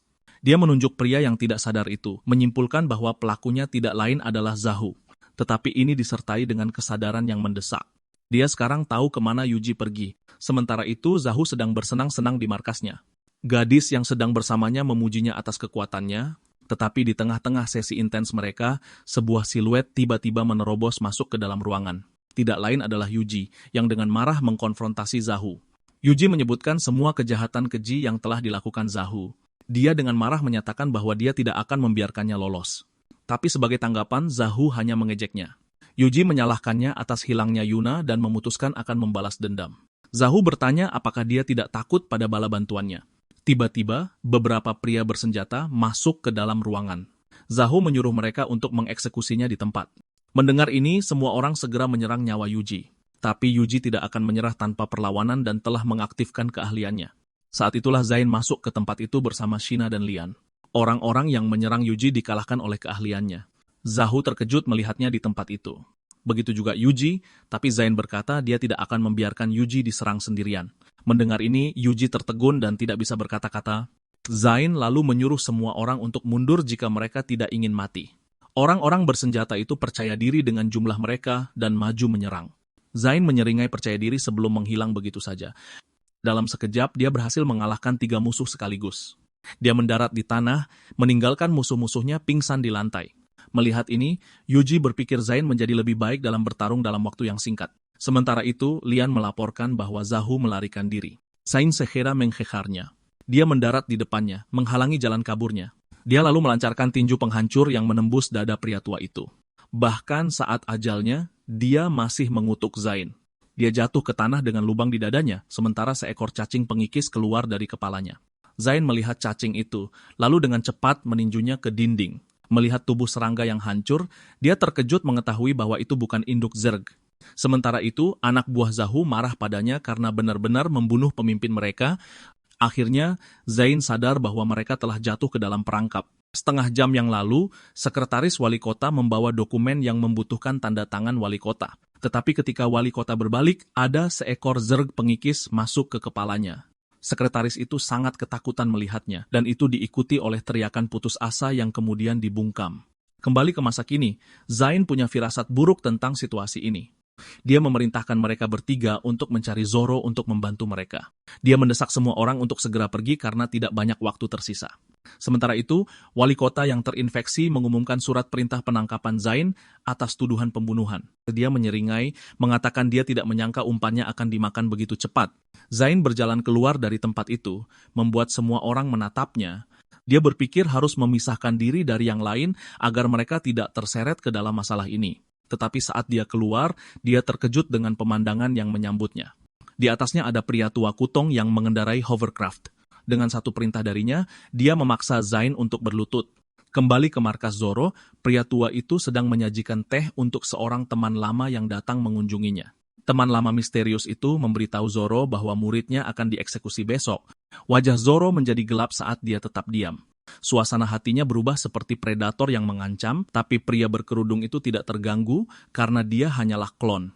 Zoro tersenyum mengatakan dia lupa tentang itu. Dia lalu berkata itu tidak masalah, sementara pria berkerudung misterius itu pergi. Setelah itu, Jugo maju dan bertanya pada Zoro apakah dia harus membantu Zain. Namun, Zoro belum bisa bertindak karena Zain adalah umpan mereka. Lagi pula, situasi ini seperti permainan catur baginya. Kembali ke markas, Zain diikat erat di kursi. Dia bertanya pada Kutong kejahatan apa yang dia lakukan, tapi malah dipukul di dada oleh pria tua itu. Kutong menjambak rambutnya, mengatakan Zoro tidak akan datang untuk menyelamatkannya sekarang. Dia berkata bahwa Zain hanya bisa bergabung dengan mereka atau dieksekusi. Zain menyadari bahwa dialah dalang di balik Zerg yang menyerang kota. Dia menyeringai, mengatakan ini membuatnya lebih mudah untuk memilih. Pria tua itu bertanya apa yang akan dia pilih, dan dia menjawab akan memilih yang ketiga. Kutong marah, mengatakan dia terlalu melebih-lebihkan dirinya sendiri. Keesokan harinya, Zain dikawal oleh para prajurit ke panggung eksekusi. Wali kota menonton pertunjukan itu dan bertanya tentang para buronan bersama Zain. Para prajurit mengatakan mereka gagal menangkap mereka karena mereka licik. Wali kota menyuruhnya pergi, dan prajurit itu pun patuh. Dia menatap Zain, bertanya-tanya mengapa dia begitu tenang saat akan dibunuh. Sementara itu, Zain bertanya-tanya mengapa gurunya mengisyaratkan agar dia membiarkan semuanya terjadi. Banyak orang menatapnya, menyadari dialah yang membangkitkan bakat level SSS. Wali kota berdiri untuk berbicara, menarik perhatian semua orang. Mereka terkejut bahwa penguasa kota itu sendiri datang secara pribadi. Wali kota memulai pidato publiknya, membacakan kejahatan Zain yang dibuat-buat. Ini memicu kemarahan massa saat mereka meneriakkan agar dia dibunuh. Melihat reaksi kerumunan, wali kota yakin akan kematian Zain. Dia kemudian memerintahkan eksekusi Zain. Prajurit di panggung eksekusi mematuhinya dan menarik tuas. Bilah gilotin tergantung hanya 1 meter di atas leher Zain. Tepat saat prajurit itu menekan tombol, bilah gilotin tidak bergerak sama sekali. Prajurit itu terkejut dan bertanya, apakah mesinnya rusak? Wali kota dengan marah bertanya siapa yang berani mengganggu eksekusi. Ternyata itu Tina, yang menyatakan bahwa Zain adalah penolongnya. Wali kota terkejut melihat dia dan para pedagang terlibat dalam masalah ini. Saat itulah Shina dan yang lainnya menunjukkan diri dan menyuarakan ketidaksetujuan. Pria misterius itu melapor kepada Zoro bahwa Zain sudah dikirim ke Guillotine, tetapi Zoro tahu permainan belum berakhir. Dia dengan percaya diri menambahkan bahwa masih terlalu dini untuk menarik kesimpulan. Pria misterius itu menyuruhnya untuk menunggu dan lihat saja sebelum pergi. Di telepon, suara itu melaporkan bahwa pria misterius itu pergi dengan cepat. Zoro kemudian menuduh bahwa dialah pria misterius itu, yang dibantah oleh suara di telepon. Dia melaporkan bahwa organisasi di balik insiden ini disebut Breaking Down. Kembali ke tempat eksekusi, semua orang terkejut ada orang yang berani menghentikan eksekusi. Tina dan para pedagang mengatakan bahwa Zain bukan penjahat melainkan pahlawan. Dia kemudian menunjuk ke monitor besar di atas. Monitor itu menampilkan upaya berani Zain melawan Zerg demi umat manusia dan negara. Dia tanpa rasa takut memimpin pembalasan terhadap para Zerg agar mereka tidak merugikan kota. Semua orang yakin bahwa Zain adalah seorang patriot. Tapi kemudian Kutong menyuruh semua orang untuk diam. Yuji dan Shina terkejut dengan auranya yang kuat dan bertanya-tanya siapa dia.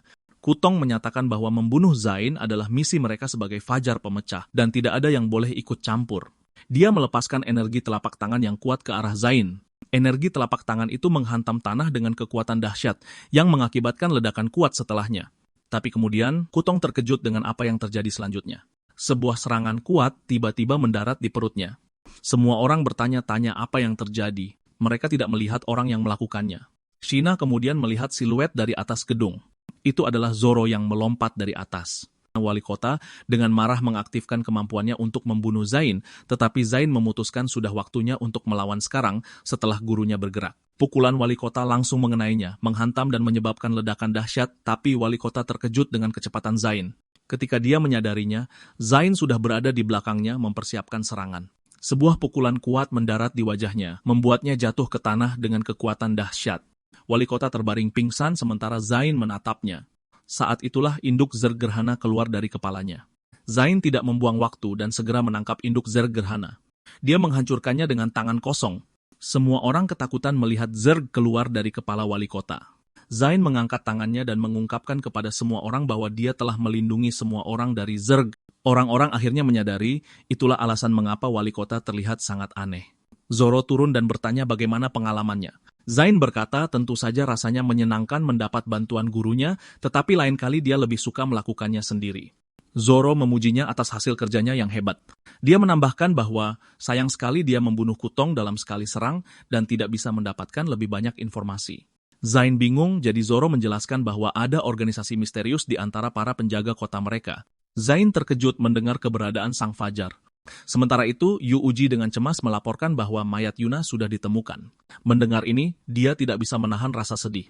Dia bertanya pada Yu Uji di mana dia. Yu Uji mengungkapkan tubuhnya ada di dalam peti mati bersama yang lain untuk pemakaman laut. Semua orang berduka atas kematian Yuna dan yang lainnya. Zain menatap ke laut, meminta maaf pada Yuna karena tidak bisa melindunginya. Sementara itu, urat-urat tebal mulai muncul di mayat Yuna. Kepalanya berubah ungu, seolah ada sesuatu yang gelap bangkit di dalamnya. Dia membuka matanya, dan dia terinfeksi oleh Zerg yang tampak seperti hantu. Waktu berlalu dengan cepat, dan bulan Oktober pun tiba. Zoro mengonfirmasi bahwa Zain berhasil menembus level ketiga. Lian juga maju ke level ketiga dan menyusul mereka. Di sisi lain, Shina membangkitkan banyak lagu lainnya. Tina bertanya apakah dia bisa membuat kontrak dengannya juga, tetapi Zain berkata dia hanya bisa melakukannya dengan para dewa. Tina sedih, menyesal karena dia tidak memiliki keilahian. Zain memberitahu Zoro bahwa dia ingin menjadi lebih kuat dan membasmi Zerg secara bertahap. Zoro kemudian berkata dia akan mengatur pesawat untuknya besok untuk latihan di medan perang depan. Tapi karena ini latihan, dia berkata para gadis tidak bisa pergi bersama Zain. Zain setuju, mengatakan dia akan merepotkan guru untuk pengaturannya kalau begitu. Di medan perang garis depan kerajaan naga, deru tank yang menembakkan misil bergema di mana-mana. Zerg reptil terlihat membuat kekacauan di sekitar kota. Yang lain sibuk merawat tentara yang terluka. Sementara itu, Zeke bertanya mengapa Kyo kembali. Kyo menjawab bahwa mereka berada dalam situasi yang tidak menguntungkan, tetapi Zeke terus memarahinya. Kyo kesal dan memamerkan tandanya, mengatakan dia ada di sana dalam misi elit. Tiba-tiba, Zeke tertegun saat menyadari sesuatu. Ada helikopter mendarat di medan perang, membawa bala bantuan mereka. Yang keluar darinya hanyalah Zain seorang, tidak ada orang lain. Yang terakhir memperkenalkan dirinya kepada mereka berdua. Saat mereka terkejut, Kyo bertanya mengapa dia sendirian dan di mana roh kontraknya. Yang dijawabnya bahwa mereka ada di rumah. Kyo dengan marah bertanya apakah dia datang ke sini sendirian untuk mati. Zeke menyuruhnya untuk tenang, karena pemuda ini kemungkinan besar adalah seorang bangsawan dari kota. Kyo tahu ini, dan dia yakin Zain akan merepotkan untuk dihadapi. Kyo meminta Zeke untuk membawa Zain ke tim mereka terlebih dahulu, tetapi dia menolak dan mengatakan bahwa mereka sudah setuju agar dia yang memilih lebih dulu. Kyo tertawa, menyuruhnya untuk melupakannya. Dia memanggil Zain, memintanya untuk datang dan bertemu dengan rekan satu tim lainnya. Zain memperkenalkan dirinya, sementara Kyo melakukan hal yang sama sebagai kapten timnya saat ini. Dia juga memperkenalkan dua rekan tim mereka yang lain bernama Kira dan Kaya. Kaya mengeluh sambil mencoba melepas jaketnya, mengatakan bahwa dia basah kuyup dalam sebuah misi. Jaketnya sekarang menempel di tangannya, tidak bisa dilepaskan. Dia menoleh ke Zain, memintanya untuk membantunya melepaskan pakaiannya. Dia pun setuju dan membantunya. Dia kemudian menoleh padanya lagi dan mengucapkan terima kasih. Kaya menoleh ke kapten mereka, bingung mengapa Zain tidak membawa rohnya bersama mereka. Zain mengangkat tangannya dengan cincin Zumie, mengatakan bahwa dia membawa hadiah untuk mereka. 3 armor level 6 tiba-tiba muncul, membuat mereka bereaksi dengan kaget. Kira dan Kaya bersukacita saat menerimanya, mengatakan bahwa dia sangat diterima di tim. Tapi Kyo menolak karena dia tidak membutuhkannya sebagai operator mecha. Dia kemudian memberitahu mereka bahwa dia akan mengambil tugas berikutnya dan persediaan yang mereka butuhkan. Zain bertanya apakah dia benar-benar seorang operator mecha, yang mana keduanya mengungkapkan ceritanya. Kaya tiba-tiba meminta maaf, mengatakan bahwa dia lupa kalau Zain juga berasal dari kalangan petinggi. Kyo melemparkan perbekalan kepada mereka, mengatakan bahwa mereka harus bersiap-siap. Zain bertanya tentang misi mereka, yang diungkapkan Kyo bahwa misi itu adalah untuk memusnahkan keturunannya. Dia menambahkan bahwa suku ular Azaki bereproduksi dengan sangat cepat dan menambah pasukan mereka. Itulah alasan mengapa zona perang pertama dan ular Azaki terkunci selama sebulan. Tapi Wade datang dan menerobos jalur pasokan bala bantuan para ular. Dia mengungkapkan bahwa perintah datang dari zona perang kedua untuk menghancurkan sarang ular. Dia kemudian berjalan pergi, mengatakan bahwa waktu mereka hampir habis. Dia sekarang mengoperasikan mecha, memberitahu timnya untuk tetap waspada karena mereka mendekati lokasi target. Zain waspada, mengatakan bahwa mereka telah tiba. Dia sekarang melihat kulit ular raksasa yang tergantung di pohon. Rekan tim lainnya bertanya-tanya apa itu, yang mana Kyo mengungkapkan bahwa itu adalah kulit ular yang berganti, dan mereka berganti kulit setelah menyelesaikan level lain. Zain memperhatikan betapa liciknya ular-ular itu karena mereka menyembunyikan telur-telur di sana. Sejumlah besar telur juga tergantung di kulit itu. Kyo mengungkapkan betapa panjangnya kulit ular itu dan ada 100.000 telur tersembunyi. Salah satu telur mulai retak, yang menarik perhatian Kira dan Kaya. Kemudian banyak telur lain mengikuti dan mulai retak juga. Kira dan Kaya menutupi telinga mereka karena suara yang mengganggu, sementara Kyo berdiri dan menahan kekuatannya. Tiba dia gagal dan terlempar dari tempat kejadian, membuatnya berteriak ngeri. Zain mengikutinya sambil mencoba menggapai tangannya, mendorong dua rekan tim lainnya untuk memanggil nama mereka. Saat mereka jatuh, Kyo berteriak pada Zain untuk menyelesaikan misi dan mengabaikan keselamatannya. Tapi Zain berhasil meraih tangan Mecha itu. Dia kemudian mengertakkan gigi dan mencoba menariknya keluar dengan seluruh kekuatannya. Dia kemudian berteriak kepada kaptennya untuk mengangkatnya, yang didengar Kyo dan membuatnya waspada. Kapten itu kemudian mendarat di tanah, sementara dua lainnya memanggil nama Zain. Kyo bertanya-tanya bagaimana itu mungkin dan mengapa Zain memiliki kekuatan yang luar biasa. Kira memberitahunya bahwa tebing itu sangat tinggi dan Zain pasti telah jatuh hingga tewas. Kyo tiba-tiba berlutut. Dia sekarang meminta maaf dan menyalahkan dirinya sendiri atas apa yang terjadi. Tetapi sebuah tangan tiba-tiba mencengkeram tepi tebing. Itu adalah Zain memberitahu mereka bahwa dia tidak mati dan untuk menariknya ke atas dengan cepat. Kaya dan Kira tersenyum kaget saat mereka menariknya ke atas. Mereka senang bahwa dia masih hidup. Kyo memanggilnya bodoh karena mengorbankan nyawanya untuknya dan menyuruh mereka fokus menyelesaikan misi. Ular itu tiba-tiba mendesis di depan mereka. Zain menganggapnya tidak baik karena ada banyak sekali ular. Ular muda itu mulai mendekat saat mereka menetas. Kyo memerintahkan mereka semua untuk berhati-hati. Keduanya menatap dengan ngeri sambil berpikir bahwa mereka akan mati di sana. Ular-ular itu mulai melancarkan serangan, tetapi Kyo menyuruh mereka untuk pergi dengan cepat sementara dia akan menahan ular-ular itu. Kyo memberitahunya bahwa jumlah mereka terlalu banyak dan mereka tidak bisa melarikan diri. Zain tiba-tiba mengangkat tinjunya. Cincin zuminya mulai bersinar keemasan. Mereka semua sekarang diliputi oleh bola emas yang menyebabkan ular-ular itu berhenti. Kyo tampaknya telah memperhatikan reaksi tiba-tiba mereka. Ular-ular itu mulai menundukkan kepala ke arah mereka. Mereka sekarang bingung dengan apa yang sedang terjadi. Zain kemudian meminta kapten mereka untuk bergerak dan mulai membakar mereka. Kyo tersentak dan mulai mengeluarkan api dalam jumlah besar. Ular-ular itu mendesis keras saat mereka terbakar. Sebagian hutan sekarang terbakar karena serangan itu. Kira bertanya pada Zain apa yang telah dia lakukan, yang dijawabnya bahwa dia menggunakan peralatan untuk mengintimidasi mereka. Kyo mengumumkan kepada mereka bahwa ini sudah selesai, sementara ular-ular itu masih terbakar sampai sekarang. Dia kemudian menoleh ke Zain, bertanya apa yang telah dia lakukan, tetapi dia menjawab dengan normal. Monitor Mecha mulai menunjukkan tanda peringatan, yang membuat Kyo dan Zain bingung. Kyo mengungkapkan bahwa misi untuk membasmi sarang ular tidak berjalan dengan baik. Titik-titik bala bantuan klan ular Izaki yang diketahui semuanya ditandai. Kyo menoleh ke Zain, mengatakan bahwa mereka bisa menjaga jalur dengan kemampuannya. Ekspresi Zain meredup, tahu mereka tidak bisa memusnahkan semuanya, tapi mereka harus lari sekarang. Penjaga ular Izaki peringkat kelima mendesis di atas pohon pinus. Kira terkejut saat melihat penjaga sarang ular sementara Kyo memperhatikan betapa besarnya itu. Zain berteriak pada mereka dan dengan panik menyuruh mereka untuk lari sekarang. Kira mengutuk sambil lari bersama Kaya yang mengikutinya. Kyo melancarkan serangan menggunakan Mecha, mengatakan bahwa dia akan melindungi bagian belakang saat mereka melarikan diri. Penjaga ular itu mendesis kesakitan saat serangan itu menyebabkan ledakan. Zain berbalik dan memanggil kapten mereka. Ular itu sekarang mencoba menelan Mecha di mulutnya. Ular itu kemudian menghancurkan Mecha, membuat Kyo jatuh dari atas. Yang terakhir meringis kesakitan karena sekarang tubuhnya penuh dengan luka memar. Kira dan Kaya menatap ngeri saat mereka melihat kapten mereka. Ular itu tiba-tiba mengaum di depan mereka dengan mulut terbuka. Ular itu mencoba memakan mereka hidup-hidup tetapi sebuah tombak emas menyelimuti mereka berdua. Kira tiba-tiba mengenalinya. Itu adalah armor tingkat 6 yang diberikan Zain kepada mereka. Saat mereka bersukacita, ular itu tiba-tiba mengeluarkan racun. Bola emas itu menghilang dan mereka terkena langsung di wajah, tubuh mereka mulai hancur dan berubah menjadi abu. Zain menyaksikan timnya hancur dan menemui kematian mereka. Penjaga ular itu tiba-tiba mendesis dan menyerangnya, tetapi mata Zain bersinar keemasan saat dia mengutuk. Aura emas tiba-tiba menyelimuti seluruh tubuhnya saat dia membuka kunci darurat. Dia berhasil menghindari serangan ular itu dengan melompat ke atas. Dia memanggil zithernya dan mengaktifkan luka naganya. Dia mengangkat tangannya ke depan, dan angin kencang mengikutinya. Ular itu menggeram sambil membentuk sesuatu di dahinya. Ular itu kemudian memancarkan pecahan ungu dan mengirimkannya langsung ke arahnya. Pecahan itu menembus angin badai, langsung melenyapkannya dan membuat Zain terhempas ke bawah.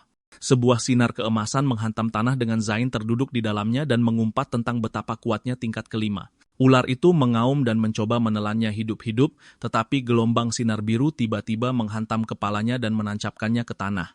Sebuah pedang menusuk tepat di kepalanya, menyebabkan kematiannya. Mata Zain terbelalak kaget saat menyaksikannya. Seorang wanita tiba-tiba turun di dekat pedang itu. Dia kemudian berdiri di sampingnya dengan seringai. Zain membungkuk padanya, berterima kasih karena telah menyelamatkannya.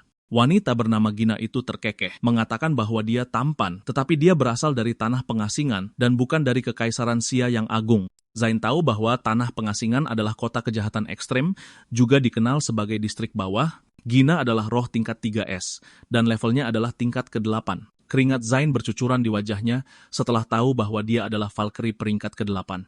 Gina tiba-tiba melompat ke belakangnya, menanyakan lagu yang dia mainkan tadi. Dia kemudian memutuskan untuk membawanya serta untuk menjadikannya sebagai pendukung tempur eksklusifnya. Zain mengangkat tangannya dengan kaget dan meminta waktu sejenak yang membuat Gina merasa tersinggung karena dia hanyalah master roh kontrak tingkat 3. Zain berkata misinya belum selesai, tetapi Gina ingin membawanya dengan paksa. Zain mengangkat pisau dan memberitahunya bahwa dia akan bunuh diri. Gina menganggapnya lucu dan bertanya apa yang bisa dia lakukan agar dia mau ikut. Zain berpikir untuk memanfaatkannya karena dia sangat menyukainya. Dia kemudian mengangkat jarinya, mengatakan bahwa dia akan pergi bersamanya jika dia membantunya membasmi ular-ular muda. Gina mengaku dia sudah menduga permintaan yang tidak masuk akal dan kemudian setuju. Zain memberitahunya bahwa dia memiliki peta distribusi sarang klan ular Izaki. Dia mengungkapkan bahwa ada 3 lokasi terdekat di mana mereka bisa mencegat, dan Gina langsung menyetujuinya. Tiba-tiba, sesuatu terbentuk di punggungnya. Seekor monster besar tiba-tiba muncul darinya, menyadari lukanya mulai kambuh lagi. Zain bertanya apa yang terjadi saat dia sedang dalam mode mengamuk. Dengan aura gelap di sekelilingnya, dia berteriak padanya untuk lari. Dia sekarang menyerah pada kegelapan dan melompat ke arahnya. Tapi Zain mulai memainkan zithernya setelah menyadari bahwa dia memancarkan aura iblis. Zither itu memancarkan energi hijau, mengubahnya kembali ke wujud manusianya. Energi hijau mengelilinginya, menghancurkan aura gelap di punggungnya. Dia menoleh dengan bingung saat aura itu lenyap. Gina bertanya apakah itu perbuatan Zain, dan dia menjawab bahwa itu hanya usaha kecil. Gina berjalan di depannya, tetapi tidak luput dari pertanyaan Zain. Dia mengungkapkan bahwa dia dilukai oleh kaisar serangga tingkat 9 dan luka itu mengambil alih tubuhnya. Zain merasa ngeri setelah mengetahui bahwa itu adalah tingkat 9.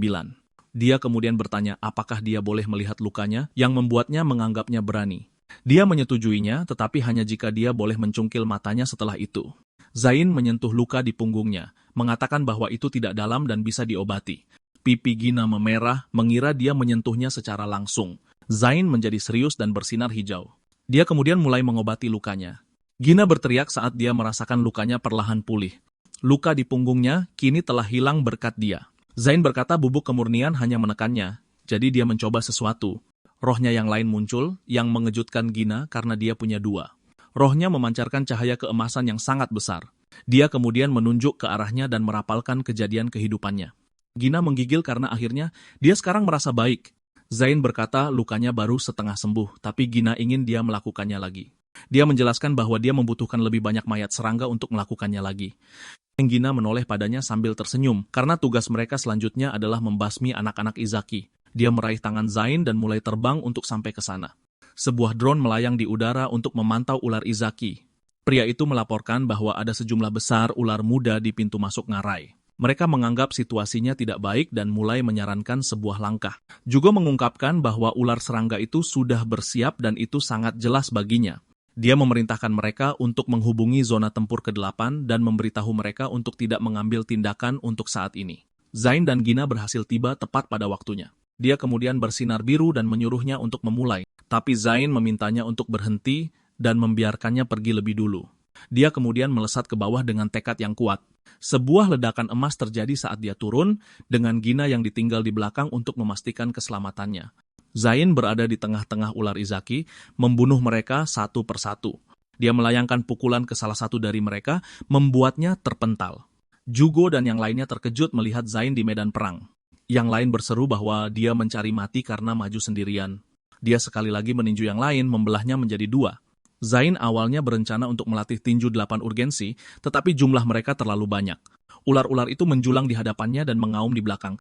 Mereka kemudian menatapnya dengan mata berapi-api yang mendorong Gina untuk turun.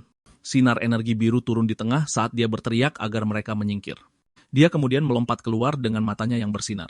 Dia mulai menyerang ular itu dan membelahnya menjadi dua. Zain bersinar keemasan dan bergegas menuju ular-ular itu yang membuatnya lengah. Dia tersenyum sambil mengatakan betapa nekatnya dia. Ular-ular itu mengelilinginya saat dia berhasil membuka kunci ketiga. Dia meninju ke depan, memancarkan sinar keemasan ke arah musuh. Ular Izaki sekarang kesulitan menghadapinya. Sementara Gina menganggapnya menarik karena kekuatan yang dia tunjukkan, dia dengan antusias bersinar biru, memberitahunya bahwa dia akan membantu. Mereka terkejut Zain bisa memblokir sarang ular, sementara orang tua itu bertanya-tanya siapa Gina. Jugo mengungkapkan bahwa dia adalah iblis wanita yang dilawan Wade dan istrinya sebulan yang lalu. Medan perang sekarang damai. Zain dan Gina sekarang berdiri di tengah-tengah mayat ular. Sekarang karena ada begitu banyak mayat, dia bisa menggunakan penciptaan vitalitas lagi. Rohnya menyedot semua mayat yang telah mereka kalahkan. Dia kemudian meminta Gina untuk bersiap agar mereka bisa memulai pengobatan lagi. Luka Gina tiba-tiba terbuka lagi. Pengobatan sekali lagi dimulai dengan Gina berdiri di tengah cahaya keemasan. Dia kemudian berteriak sambil merasakan energi di dalam dirinya. Duri hitam tiba-tiba muncul di punggungnya, dan Zain bertanya apakah mereka harus mencabutnya, tetapi Gina menyuruhnya untuk mencabutnya. Senjatanya kemudian menyedot semua energi iblis yang tersisa di lukanya, yang membuatnya sekali lagi berteriak karena sensasi itu.